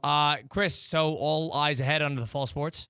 So we do have summer camps coming up. So we'll have our football team camp. We'll have our ESPN 7-on-7 event here in a couple weeks. June 20th? June 20th. So we've got a lot of stuff coming up over the summer on campus to stay active. But, yeah, we're looking to transition here basically 2-3. We start early August with soccer and volleyball matches, and then end of August football, and then we're rolling again. So looking forward to it. Chris, we appreciate the time as always. Appreciate you being in the studio with us. Looking forward to talking again soon. All right. Thanks for having me. Chris Swager, Kaiser University Athletic Director, Ask the AD. We'll take a time out, do a little 5 and 5. We got Jonathan Zazzo a little later on. Stay tuned for it. Russo and Rizzo on ESPN 106.3. Anajar and Levine. Call 1-800-747-FREE. That's 1-800-747-3733. ESPN 106.3. WESP Jupiter, a Good Karma Brands radio station. Whether it's a clutch touchdown pass, a game-winning dunk, or an impressive dash to the finish, we want to highlight the best performance of the week. The winning performance will receive $500 courtesy of Baptist Health Orthopedic Care. Catch the biggest moments and winners all season long on ESPN 106.3 and ESPN West Palm Play. Nominate them today by emailing highschool@espnwestpalm.com. Baptist Health Orthopedic Care. Welcome to being treated like a pro. Breaking news on ESPN 106.3 is brought to you by St. Lucie Battery and Tire. This just in, we begin this hour with breaking news. When news breaks, ESPN 106.3 has it covered. We've had developments. ESPN 106.3 can now report. When your vehicle breaks, St. Lucie Battery and Tire fixes it. Stay tuned to ESPN 106.3 for more breaking news. Brought to you by St. Lucie Battery and Tire. Hi, I'm Michael Manzo, owner and founder of Manzo's Italian Deli, and Stop, Dad. After 20 years, people are tired of hearing your voice. Yeah, and your lame-ass commercials. Fresh prosciutto, mozzarella, outstanding. Oh, please. There's only one reason Manzo's has voted #1 deli in Palm Beach County for 20 years. Our mother. She makes sure you prepare everything from scratch using only the freshest ingredients. Manzo's Italian Deli is located on Palm Beach Lakes Boulevard, right next to Rain Dancers. Is that a strip club? No, it's a steakhouse. Manzo's is open weekdays from 8 to 5 and offers free delivery. So stop by or call 697-9411. That's 697-9411. we also specialize in hot and cold catering for corporate functions and special events. Just ask anyone who was at my last birthday party. Have you ever wished buying a car felt more like buying from a friend? You know, someone you actually like and trust? Greenway Kia of West Palm Beach is a better way to do it because it's all about how you're treated. Imagine this. You make a quick call, say what you're looking for, and before you even arrive, there's a car waiting for you. You can even get a text with photos ahead of time so you know what to expect. No guesswork, no pressure, just a simple experience. And right now, for the next 10 days, get invoice pricing on every car in the showroom. No games, no surprises, no hidden fees, just real, transparent pricing. More comfortable with a female sales pro? Need a Spanish-speaking team member? They've got you covered. Call Lottie Mister at 561-433-1511. That's 561-433-1511. Or stop by Greenway Kia West Palm Beach, 735 South Military Trail. Greenway Kia West Palm Beach, where car buying finally feels like it should. We want to see ya in a Greenway Kia. Good people. Steele Dorsey, Saturday, May 30th is Baseball and Brews at Roger Dean Chevrolet Stadium as the Palm Beach Frozen Iguanas host the Lakeland Flying Tigers at 6 p.m. All fans 21 and up can purchase a special ticket which grants access to the 2-hour craft beer tasting event and includes a tasting mug, burger, and chips to enjoy a Frozen Iguanas baseball game. To purchase your Baseball and Brews tickets, stop by the ticket office or go to RogerDeanChevroletStadium.com. Hi, it's Evan Cohen, and yep, I judge your parking decisions. You're backing into a garage spot with a line forming? A 3-point back-in? Are you insane? Winning the garage demands precision. Whip it in nose first. Engine off. Doors locked. On with your day. Like a champion. ESPN 1063. Prizes, flyaways, even cash money. You want it? We've got it. Find a list of all contests and official rules by visiting ESPNWestPalmContests.com. That's ESPNWestPalmContests.com. It's the perfect day. You're just driving along, listening to your favorite music, the windows down. There's a cool breeze. Life is good. But wait, hold on a second. You're not wearing a seatbelt? You'd better put that on before that... Uh-oh, too late. Cops everywhere are stepping up enforcement, so you'd better buckle up or you will get caught. Sorry to ruin your day. Click it or ticket. Funded by the Florida Department of Transportation. Since 2006, EDS Air Conditioning has kept Palm Beach County comfortable through every summer, every storm, and every season in between. EDS Air Conditioning is a trained comfort specialist. It's hard to stop a train. From dial thermostats to today's smart home systems, EDS delivers reliable comfort you can count on. With over 800 Google reviews and a 4.8 star rating, they've earned your trust. 20 years of keeping Palm Beach cool. Visit EDSisyes.com today. Now, it's time for a little R&R. Colin to the bucket, lays it up and in. Ball game, Rizzo! Live in the Anajar and Levine Accident Attorney Studios, this is Russo and Rizzo on ESPN 1063. This team is going to be tough when they finally get it together. Sit back and relax. Let Russo and Rizzo take you home. Oh, mercy! Light him up, Colin!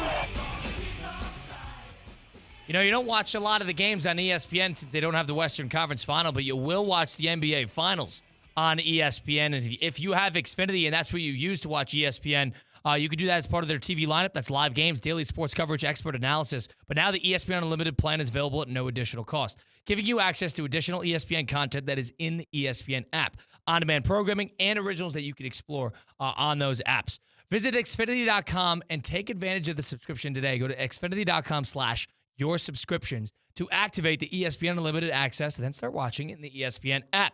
More from ESPN, all in one place. You got Colin Russo, you got Mike Rizzo, you got Elias Bustamante helping us out behind the glass today. Let's bounce around. Let's do a little 5 and 5 presented by Flagler Credit Union. 5 topics. High five. 5 o'clock. It's 5 o'clock somewhere. Let's get out of here. Endless takes. You can't handle the truth! All gas, no brakes. And it's shaking big time. It's time for the 5 at 5. Hold on to your butts. Presented by Flagler Credit Union, proud supporter of FAU athletics. Number 1. The college sports landscape continues to discuss changes. We just had Kaiser University AD Chris Swager talking about a couple of these things in studio last segment. But Colin, SEC coaches were reportedly misled about agreeing to a 9-game conference schedule, leading to a 16-team playoff. Georgia head coach Kirby Smart even said, "I've been a huge advocate that if we can't find rules that everybody plays by, then we should play our own. I am not afraid of that. I'm not afraid to break away and say that our conference is strong enough to go out and play." What is the solution to all this? Like I said, we talked a lot about this with Kaiser University Athletic Director Chris Swager. Yeah, it's interesting. Now, granted, I'll tell you this. So Kirby's saying, let's go. Greg Sankey, who's the SEC commissioner, definitely gave a memo to all these coaches saying, if and when they talk about how they're hurting us in this way, that way, or that way, threaten to break away, because that's our leverage play, right? I guarantee they're all pooled together in that regard, fighting underneath the same roof, sort of like the enemy of my enemy is my friend, whether they like each other or not. But I don't know. I hope they don't break apart. I don't know what the fix is. Now, the 9-game schedule is based on the predication that they're going to expand the playoff. Hey, we're going to have 9 games, league games. We have a little bit more margin of error and still make the college football playoff. But bottom line is there's a plethora of issues in college athletics. I don't know if 9 league games for the SEC, when everybody else does it, is at the top of the list with all the other things that we have to deal with. Well, it should be, because to be honest, I'll plant my They should flag play on 9. that. They should. They should. And I agree. No reason to play the Citadel. And listen, we love the Citadel. It's a military academy, as I learned. But there's no reason to play the Citadel week 9, week 10. Yeah, they have the escape bye week at the middle of the year. No. Yep. You're not wrong. You're not wrong. Number 2. All right, Colin, the United States men's national team roster was unveiled yesterday. The team is getting a lot of heat, and specifically head gaffer and coach Maurizio Pochettino, because those that did not make the roster found out via email. Colin, do you have an issue with the boys finding? I don't mind it. I mean, Poch. Isn't that cold? It's cold, but in the end of the day. How many guys do you have to call? Poch, I give Poch credit, because he went in front of a camera. He could have easily just brushed this away. He went in front of a camera, and he said, and for those of you that don't know who Maurizio Pochettino is, he's coached big-time football at big-time places. Tottenham, coached those great Tottenham teams with Gareth Bale, Kaiser Kane, Harry Kane and company. All right, this is a big-time manager. And he said, when I got let go from Tottenham, I wanted to be spared about getting called into the guy's office and being told I'm fired and why I got fired. He thought that this was the correct course of action. Granted, Colin, I'll listen to you. It's a little cold. I'm very upset that Christian Roldan is on the roster and not Diego Luna. That's getting maybe a little too far into it. If you remember, folks, Diego Luna, when last time you saw the United States play in a big-time cup was the Gold Cup, and he was the guy scoring all the goals and really playing for the badge. And that's the big thing with a lot of these American players, the heart and playing for the badge. Luna did both of that. I thought he deserved it, but I don't care. Like, not every single United States player was even considered for the roster. They did this with the guys that were on the fence, that knew that, hey, there's a chance I make it, there's a chance I don't make it. How many guys would he have to call, hypothetically? 10? I would say, Elias Bustamante behind the glass, our producer, I'd say 12. Probably 10 or 12 if you had to go out and call people. And called him? Like, how many guys you really would have thought to call? there's a chance I'm making this roster, and I'm the one that they're sort of letting down, and I'm surprised that I didn't make this roster. Also, you have to call all of them. I know, well, fine, but how many are there? Probably like 10 or 12 that are on the fringe of making the roster. It probably would have been 10 or 12 calls. Probably. Let's say 11 guys. There you go. But like, that's something that can be done. That could be done. I believe it or not, I am more worried about how shocking the roster is, because I don't think there's a lot of quality on the roster. I'm more worried about that, not some godforsaken email letting some, outside of Diego Luna, letting some bum know he didn't make the roster. Number 3. Reality TV News has a new show coming soon. Colin, the Bed Rot Challenge will have people compete for $100,000. Whoever could stay in bed the longest without coming into contact with the ground while also surviving elimination challenges will win. How would you fare at this? Who's doing this? Some network. Some it network just says, it said no Isn't names, this dangerous? please. The Bed Rot Isn't Challenge. this dangerous? This is a waste of time. Isn't it dangerous? I have ADHD, and listen, folks, I have crippling ADHD. All right, refuse to go on Adderall because I don't believe in it. So, like, yeah, I wouldn't last. I wouldn't last. I wouldn't last. I'm being completely honest. Wait, isn't that dangerous? I wouldn't last. Right? Huh? Isn't that dangerous to like stay the sedentary lifestyle? I mean, dude, your body needs sunlight. Your body needs workout, exercise, and a proper nutrition. Not getting that in the bed. Not laying in a bed. And as I had a saying for my sister when we were growing up, she just rot. I'd never seen a person lay in bed like my little sister, honest to God. Number 4. She could compete in that. She could certainly compete in that. The Las Vegas Knights punched their ticket to the Stanley Cup final last night with a sweep of the Avalanche. This will be their third trip to the finals in just 9 seasons of existing. Should we be looking at them as an elite franchise in all of sports? Yeah, definitely. It's definitely the best expansion team ever in terms of immediate success. With multiple cups, multiple cup appearances. And they destroyed the Panthers 3-4 years ago. They won that first year out. They got very lucky because they had Marc-Andre Fleury fly to them because I believe it was Brandon Peters who they stole in the expansion draft. So they already had an elite goalkeeper immediately. And but ever since in that 9-10 years, they've been absolutely outstanding. Now it's really is crazy that Colorado got swept. Really is. And there was a number of games that Colorado let slip away. We'll talk about it with Zaslow in a couple minutes, but I mean, it's the President's Cup curse. Best team in hockey in the regular season has not won the cup since 2013. But like to get swept, it's pretty pathetic. That's it happened like to Tampa. Like I understand. It happened to Florida. It happened to the Panthers. Like Colin, I understand. Like, all right, you won all these games in a row and you just fizzled out. But to get swept, what was it? Game 3, they were up 2-0, and they completely botched it. Yeah, that's game 3. Capitulation, as I like to say. Number 5. Well, the Thunder dominated last night. Victor Wembanyama avoided reporters, didn't talk to the media. Colin, has this been a good series? And quickly, I'll go quickly because we got Zaz. We've had one good game. 2. Game 2 was solid, but yes. I don't know. We kind of, the Thunder, I never thought the Thunder were losing. I get what you're saying. And I was very excited after that game because I go, okay, San Antonio never went away. And they did game 2 was solid. Game 2 job. was a solid game. They tied the game multiple times. They did their job, but hindsight 2020, Colin, if I'm looking at it totality, like at that moment, you see what I'm saying? In that moment of time, it was a great game. But looking back at it, I'm not necessarily there anymore. It's a lot. Game 1 for me, and that's it, Colin. Yeah, it's a lot of 20. You thought game 5, it's a pivotal. You can make an argument outside of game 7. That's the most pivotal game of a series, especially if it's tied 2-2. It's got a little bit of flesh of what 2016 the Cavs-Warriors felt like because that was a bunch of blowouts. It's trading big wins. And the Cavs-Warriors was like that as well. Outside of really the end of Game 6 to a degree, and then Game 7, which was an all-time classic. But it's one of those situations where these teams, it's a chess match. They have certain games that are more important to them versus their opponent.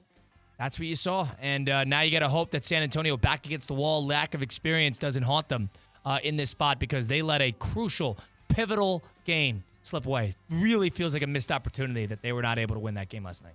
Now, Colin, that was the 5 at 5 presented by Flagler Credit Union. And folks, Flagler Credit Union, a division of Dort Financial, which just recently won a regional credit award for being one of the top credit unions in the area. So when you think of that local name, Flagler Credit Union, think of the award winners. If you need to take out some cash, since they're a non-for-profit cooperative, they're going to be able to charge you less. You need to take out money to make that home improvement, vacation, whatever it may be. They got 4 convenient locations across Palm Beach County: Boca Raton, Lake Clark Shores, North Palm Beach, West Palm Beach. I go to the West Palm Beach location because I live right up in Palm Beach Lakes.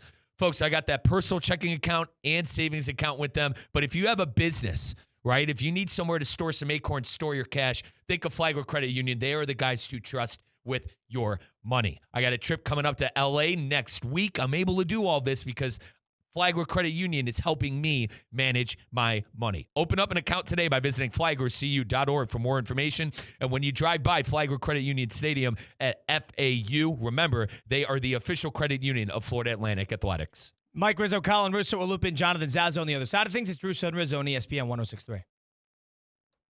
Live from the Anajar and Levine Accident Attorney Studios. Anajar and Levine Accident Attorneys. Call 1-800-747-FREE. This is ESPN 106.3. Business owners, are your employees driving you nuts? Is money tight? Or have you just poured your heart and soul into your business and now it's time to retire and just relax? At Transworld Business Advisors, they have buyers from all over the world ready to buy your business now. Call for a confidential conversation about your business's current value. 561-203-5121. That's 561-203-5121 or visit tworld.com today. I'm Ellie Anajar of Anajar and Levine. Injured in a car crash? Never rush to settle with insurance companies and never settle for just any attorney. Demand Anajar and Levine. Our experienced legal team will fight to win you the maximum compensation you deserve. Call me, Ellie Anajar, for a free consultation and take back control of your life. Call 1-800-747-FREE. That's 1-800-747-3733. In office, West Palm Beach. Now, at McDonald's, wake up. to a $4 breakfast meal deal.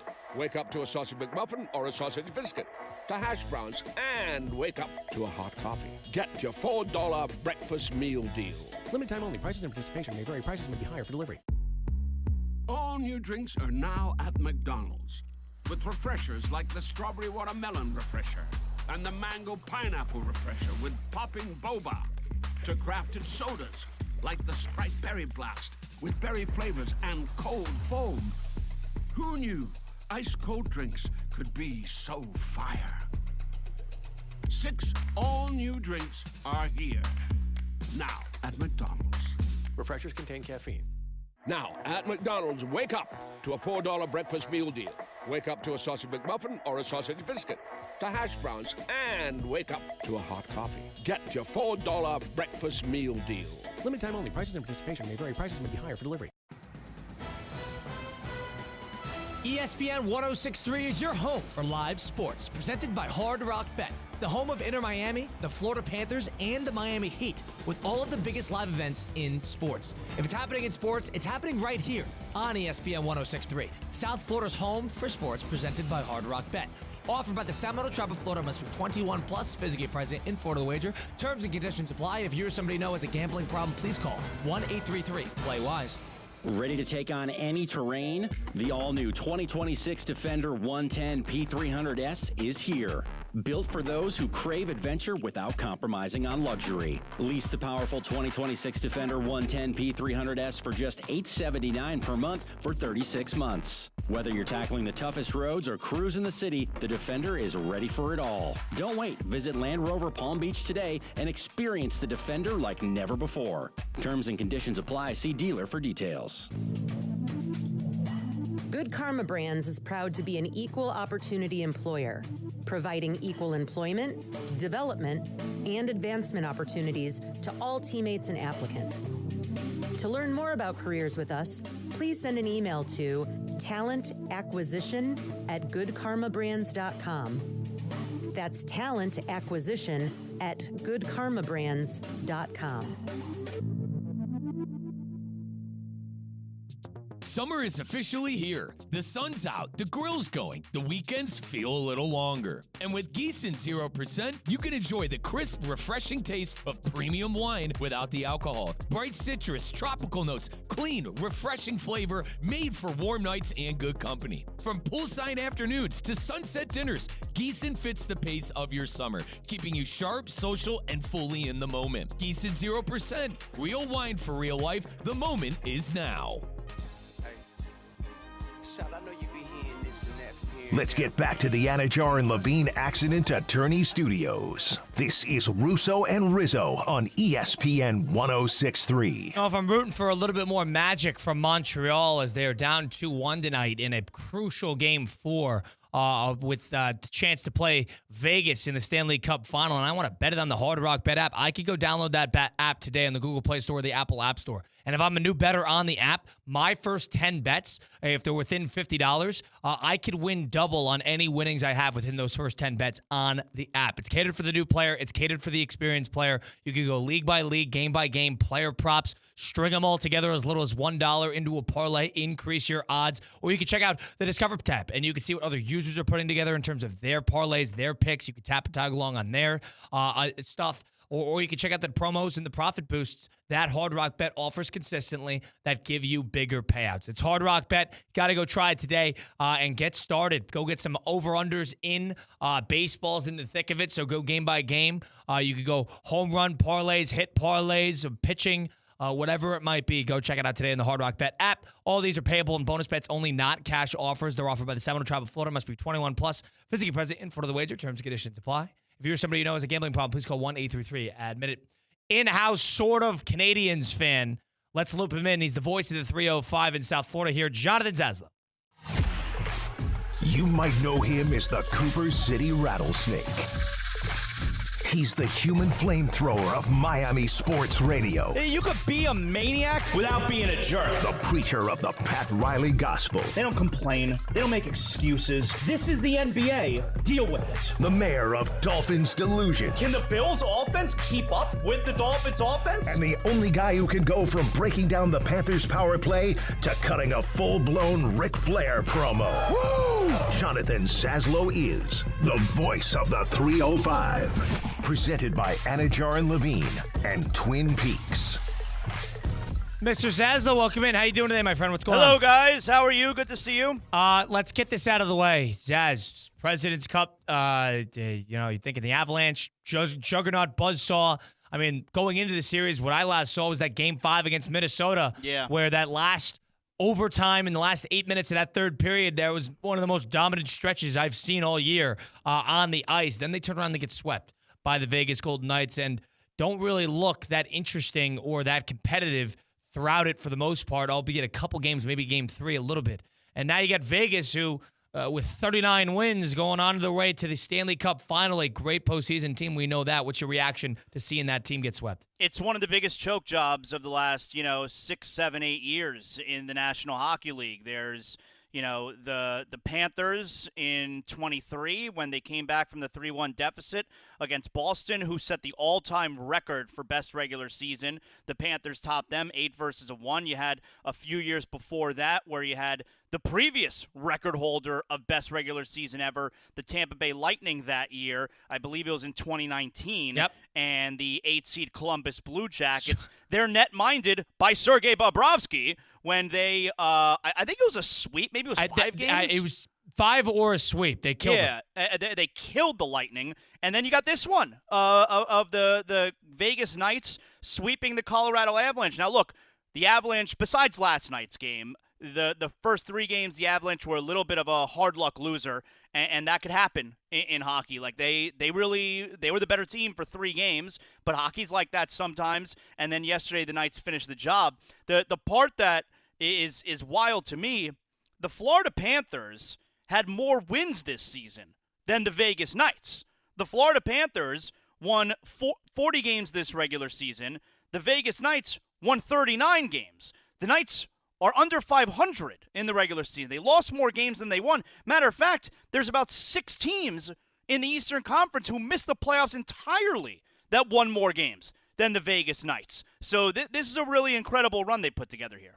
Yeah, and that 17 overtime losses was the reason they were able to make up the point tally to squeeze into the playoffs, and obviously the Eastern Conference was a lot deeper. Not even squeezing. Their division was so pathetic. Yeah. They won the division. It's a pathetic division. And the East was a lot deeper in terms of the amount of talent. So that's where the Panthers get burned is, an injury-riddled season. They're on the outside looking in versus Vegas, and it's all about getting hot at the right time.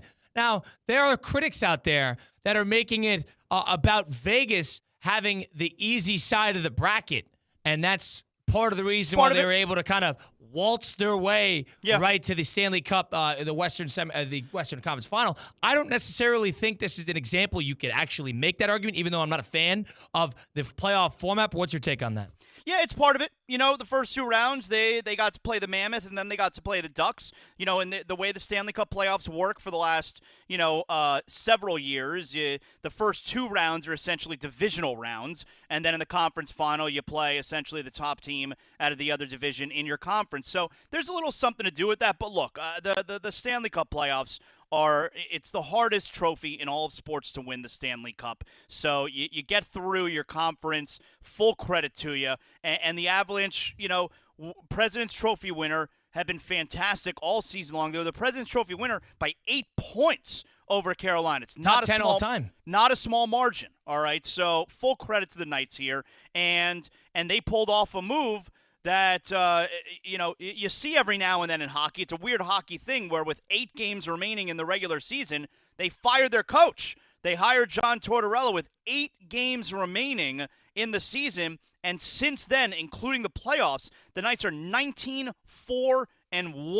It's incredible. And another thing, that President's Cup, we know it is in hockey, especially since we haven't seen a team win both That is the Stanley Cup and the President's Cup. It's got a little bit of a curse to it. It's got a curse to it. It was the Blackhawks in 2013, and really since the salary cap was introduced about 20 years ago, there haven't been a lot of teams that have been able to do that. Yeah. So there's something about it. You don't want to be in that situation where you're the top team, you get so much riding on it because you're destined to lose. And it happened to the Panthers in 2022. They were the President's Trophy winner, and they got swept in the second round by Tampa Bay. Now, who do you think would make the best series, Montreal on one end or the Carolina Hurricanes? I'll tell you, ratings-wise, let's look at that first. Ratings-wise, the numbers are going to be very bad. Whichever team gets in. Yeah, Vegas doesn't draw that well. Whichever team, Montreal or Carolina, get in from the East, the ratings for the Stanley Cup Final, I think, are going to be poor. With Montreal, at least, in Canada, who does not have the TNT broadcast. In Canada, it's TSN, so it does not get included in what the American ratings would be. It would obviously be a monster north of the border if Montreal gets in. And at least with Montreal here in the States, there is a story there. You know, it's a story of you haven't had a Canadian team win since the Montreal Canadiens last won in 1993.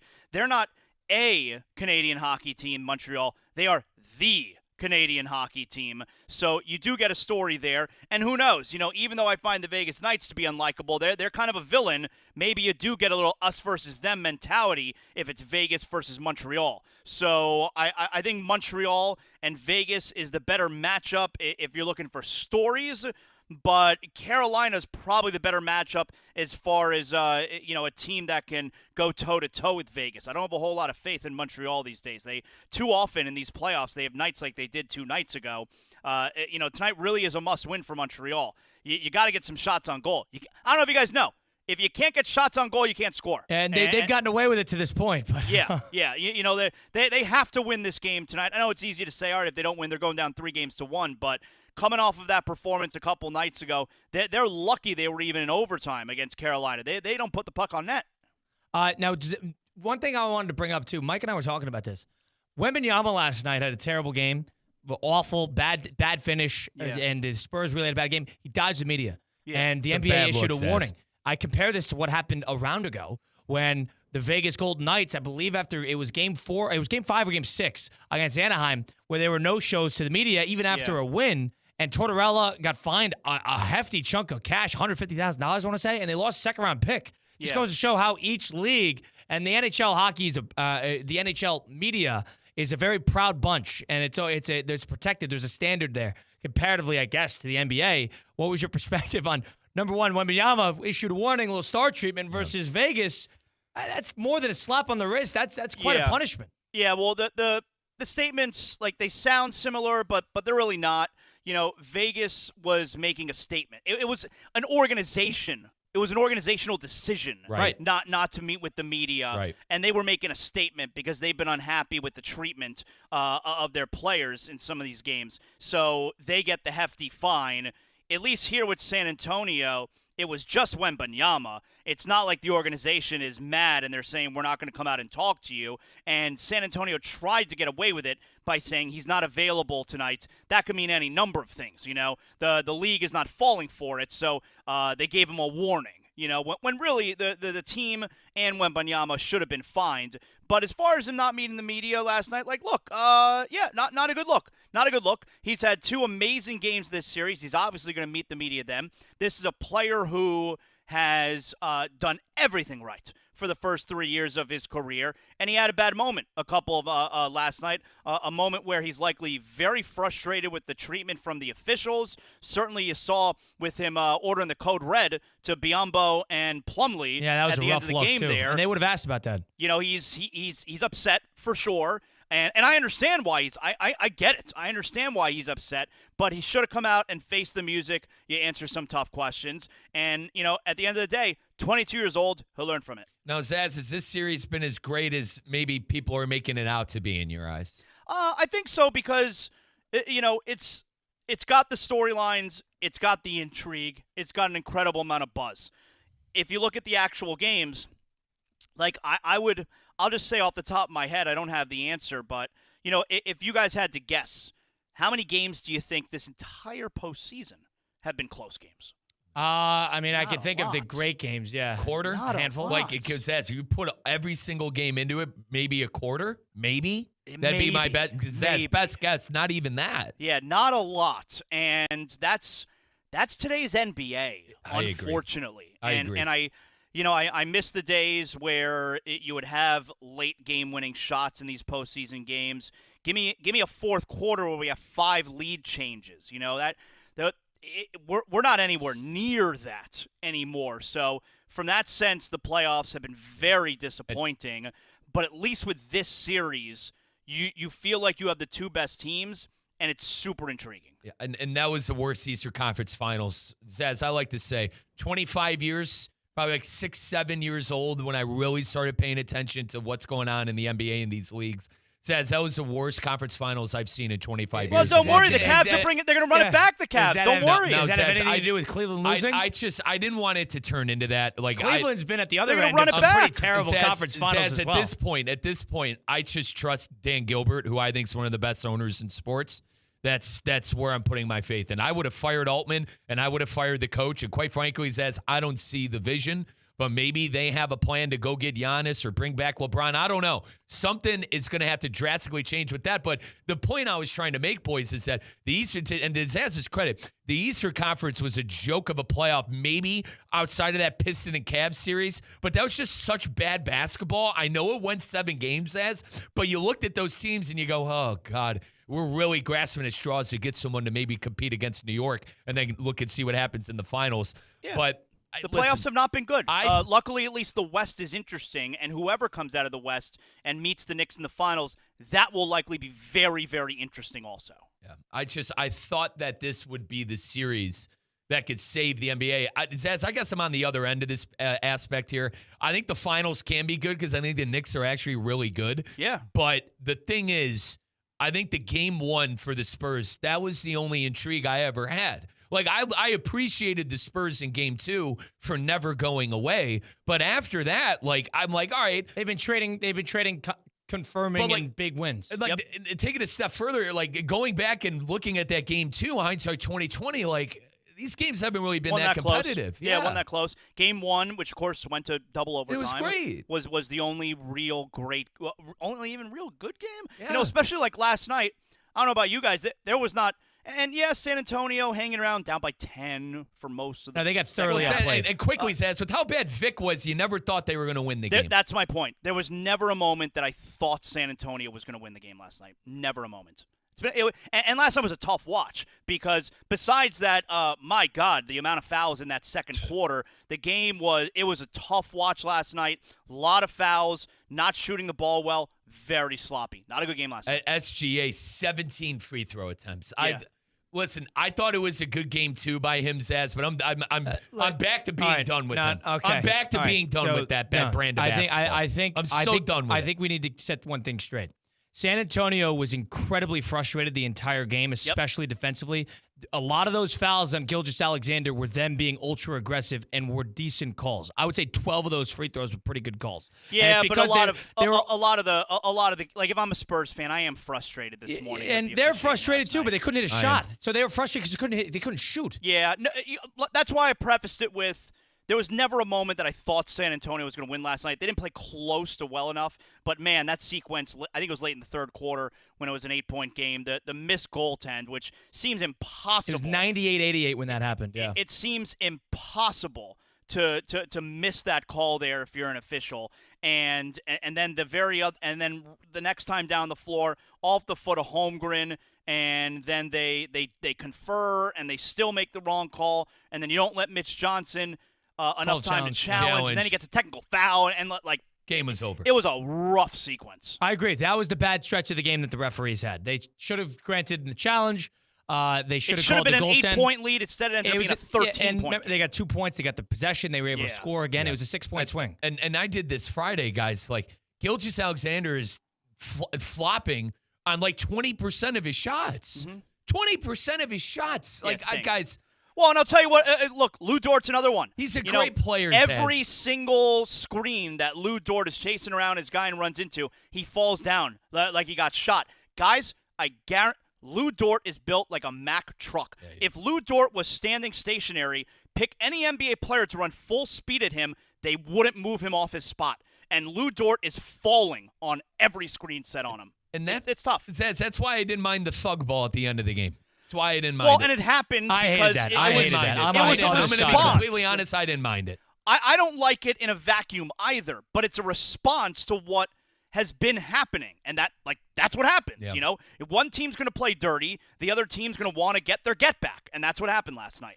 Yeah, I'm not a fan of that. I thought that they trying to hurt for a team that's already beat up. Hey, San Antonio's got so much to complain about. You two got so much to complain about. How do you win the game when they're down 2 starters? I mean, is that too much to ask? Is You're it right. really the refs? You're right. Can I really go after the refs here and talking about flopping? They were down 2 starters. They're down an all-NBA player. No, San Antonio had no. There was no way that they were winning that game last night the way they were playing. But overall, you saw a frustrated team. And now tomorrow night is going to be really interesting because you got Wembanyama, who is facing elimination for the first time in his career. Yep. Like, what kind of performance is he going to put up when it looks like maybe he could be fatiguing? And we learned too, Zaz, if Wemby doesn't play well, it's not going to bode well. Like, they have great role players and stuff, but like the Thunder, as much as I hate their brand of play and their style of play and the foul fishing and whatever, they can win in multiple ways. Gilgeous-Alexander gains a lot from winning that game. He needs a big moment like that, closing out a team like that, winning the last 2 games. When everybody crowned Victor Wembanyama the best player in the league, if he turns around and has a huge game to close them out in their building, that'd be big for his career. Now, the free throws were big, but 7 of 20 SGA shot last night, and they still won the ball game. Yeah, it was an ugly game. OKC is good because OKC's role players can win them games. San Antonio's cannot. It's just Champagny and Keldon Johnson, they need their stars to play well. And OKC has shown it that they're, number one, their leading scorer from last series, which was A.J. Mitchell, has not played. And Jalen Williams has not played. And Gilgeous-Alexander, a pretty pedestrian performance, even though he had good statistics. And they still were able to win the game. And I'll tell you what, how about Daryl Morey selling high on Jared McCain? Yeah, what a terrible trade. McCain's he's a tough player. Out of a job. That's why he's out of a job. There is something to that. When you get a player like he's a Duke kid, he's not afraid of the moment, and he has been excellent for them. Loves to shoot. You put the ball in his hands, that ball's going up. Yeah, no doubt. Zaz, where can people tune into you if they want to listen to more? Zaslow Show 2.0, wherever you get your podcast, just search Zaslow Show 2.0, everything Miami, everything 305 Sports.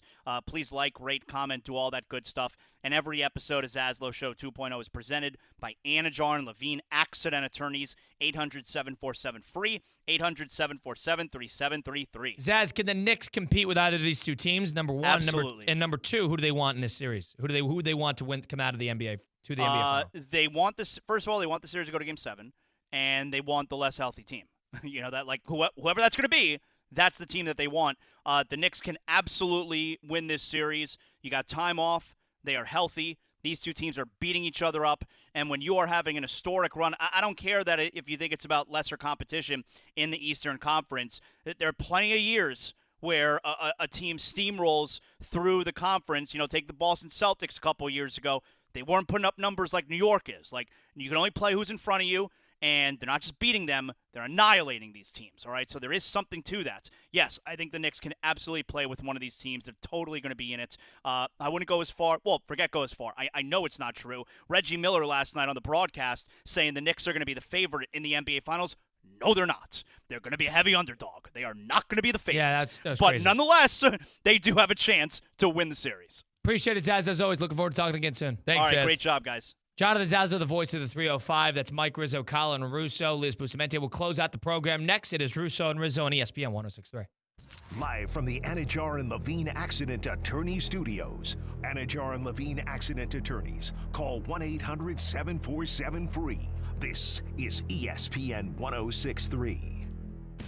Since 2006, EDS Air Conditioning has kept Palm Beach County comfortable through every summer, every storm, and every season in between. EDS Air Conditioning is a trained comfort specialist. It's hard to stop a train. From dial thermostats to today's smart home systems, EDS delivers reliable comfort you can count on. With over 800 Google reviews and a 4.8-star rating, they've earned your trust. 20 years of keeping Palm Beach cool. Visit EDSisyes.com today. Want to accelerate your career as a manager or executive in the exciting industry of sports? Florida Atlantic University's MBA in Sport Management program is ranked #1 in Florida and 10th in the world. Students learn practical and applied skills from top faculty and experts who work in the industry. With a 94% placement rate for all grads, the full-time MBA program sets students up for success in the world of sports. Check out Florida Atlantic University's MBA in Sport Management program today by going to business.fau.edu. Okay, class, let's begin. Psst, love your boots. I just sold a pair like that on eBay. Oh, really? Yeah, it took like 2 seconds to list, and they sold almost immediately. I've been selling everything lately. Some chunky boots, a faux fur coat I never wore, and a vintage chair that was more of an expensive clothing rack. You know, I actually bought these on eBay. Wait, are you Kitty Sell Stuff from Brooklyn? Okay, quiet, please. Find what you love, sell what you don't. eBay. Things people love. Your summer starts now with Memorial Day deals at the Home Depot. It's time to fire up summer cookouts with the Next Grill 4-burner gas grill on special buy for only $199. And entertain all season with the Hampton Bay West Grove 7-piece outdoor dining set for only $499. This Memorial Day, get low prices guaranteed at the Home Depot. While supplies last, pricing valid May 14th through May 27th. U.S. only, exclusions apply. See homedepot.com/price match for details.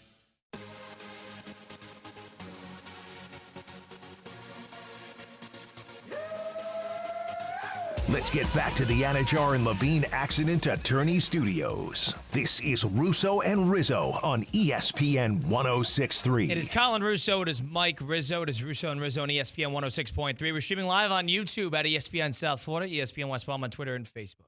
If you missed any of the show and you want to go listen back, you could go listen back in full commercial-free podcast format on Apple, Spotify, wherever you get your podcasts, all those great places. You got a little hockey tonight. You got a little baseball tonight. You got Game 6 coming up tomorrow, San Antonio, OKC. You can do all this. You can bet all this on the app and the Hard Rock Bet app. Absolutely, and you can take it a step further like me and search my favorite teams, over-under win totals, all that great stuff. You know, obviously with college football coming up, got a lot of Miami Hurricane fans around here, a lot of Florida State, proud Florida State fans that have been hiding in the woodwork after, poor Norvells ran that into the ground. But regardless, if you're high on your Seminoles, if you're high on the Hurricanes, if you're high on the Gators, go look at those future odds. Go download the Hard Rock Bet app. Go over to that Discover tab and take a look at the future bets, win totals, and all that great stuff. National championship odds are out as well. And even the NFL, too. You know, OTAs, minicamp, just wrapping up. OTAs right around the corner. Let's do this with our good friends at Hard Rock Bet. World Cup. All right, we got Pink Smoke coming up tonight. I'm actually going to be talking to Brian Dunseth, who is the former United States men's national team player. He goes by Dunny. He's a great ambassador for the sport.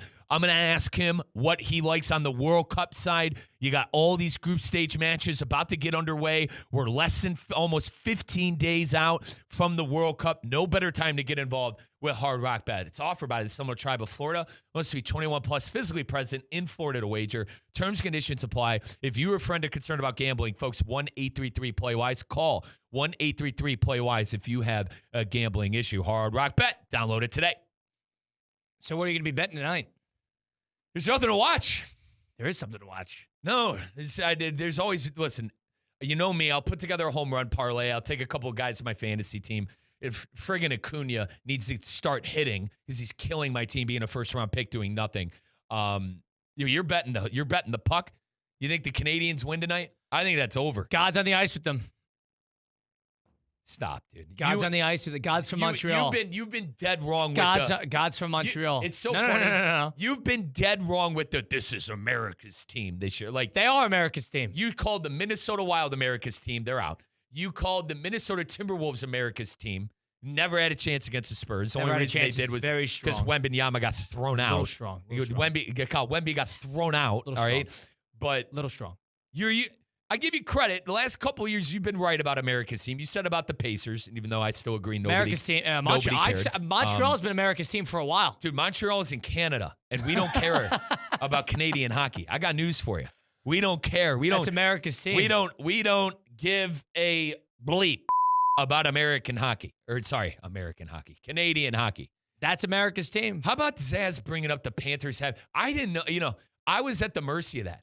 The Panthers have a better record of a team that's in the Stanley Cup final. 7 teams that did not make the postseason. Insanity. Record wins, losses. Now, overtime losses is points, and that's how they Give make credit the to that Italian coach, Tortorella. Came in with 8 games I give ago. him credit, man. I'll tell you what, he was. Colin, you make fun of me because I had no interest in the Blue Jackets growing up. That's fine. I'm a phony. You didn't even know they were down the street. That's not true. I'm a phony for that. The hockey team? But I remember he was the coach of the Blue Jackets, and my dad, who does radio in Cleveland, he would have him on because they'd carry the games on KNR on ESPN Cleveland. And he was always a character. He was always funny. Like every interview they did, I was actually into because he was a cool guy. You know what I mean? I'm not shocked that coach has been able to turn it around. It's about getting hot at the right time. That's what that sport's about. Do they have a chance Absolutely. Okay. Because I don't like the talent discrepancy. The Avalanche were the best team.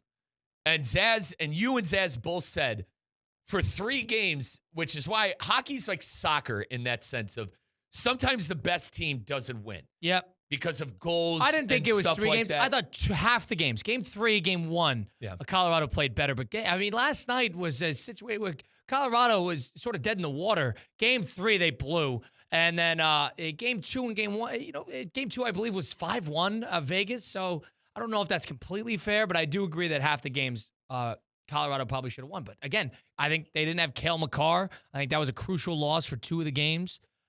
It's a big choke job, but there's something about that President's Cup being the best team in the regular season is a curse in the NHL. Don't do it. Be a middle of the pack team. But no, I'm sorry. You try to do the best you can. Mike, one team since 2007. Whatever, dude. Whatever. That's a lot of teams. Whatever, That's man. a big sample size. You try to have a great season, dude. I'm not. We don't need that league turning into the NBA where no one's trying. I don't think it is. I understand.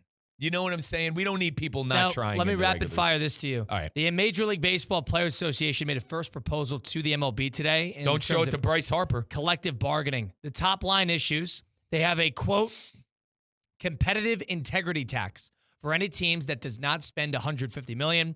They increase minimum salary from $780,000 to $1.5 million. And then they increase base threshold in terms of the amount base contracts, I want to say, $244 million to $300 million. They have changes to revenue sharing and everything like that. They have free agency for players who are 30-plus, who are 30 at 5+ years of service. They're forcing these cheap skates to start spending some cash. To a degree. Competitive integrity tax, what are they going to get? For the team that needs to get to $150 million, they're just going to give out 1 year, $15 million contracts to aging veterans just to get by this. No? You need a cap. I'm sorry. Yeah. We're going to, Colin. That's it. You're going to not play games. The players are going to kick and scream about it, but you need a cap. Did you see Travis Kelce bought part of the Indians? I'm hoping Taylor Swift can buy me a bullpen Now, you arm. realize I'm hoping buying part of the team is like he puts $100,000 in. Colin, Swifty has to have $1 billion by now. Am I right on this? What happens? You think Taylor Swift is going to bankroll the Cleveland Guardians? What happens if she turns into this giant baseball fan, like out of nowhere, she turned into this giant Chief fan? Why aren't they? And now her husband owns a team. Taylor, I need a righty. I need a righty out of the pen, and I need another starting pitcher. I am pleading to Mrs. Kelce, future Mrs. Kelce. I need a pitcher. Please give me one. And thank you. I'm surprised they haven't put a ton of money into Cincinnati.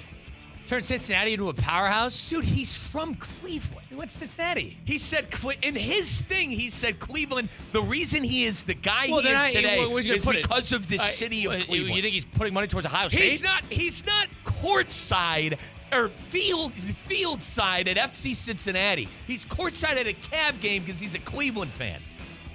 They could start Taylor, bankrolling I need a pitcher. Cincinnati hoops and Cincinnati football. That'd be interesting. I need a pitcher, Taylor. We're not bankrolling the team. Mike Rizzo, Colin, Russo, Elias Bustamante.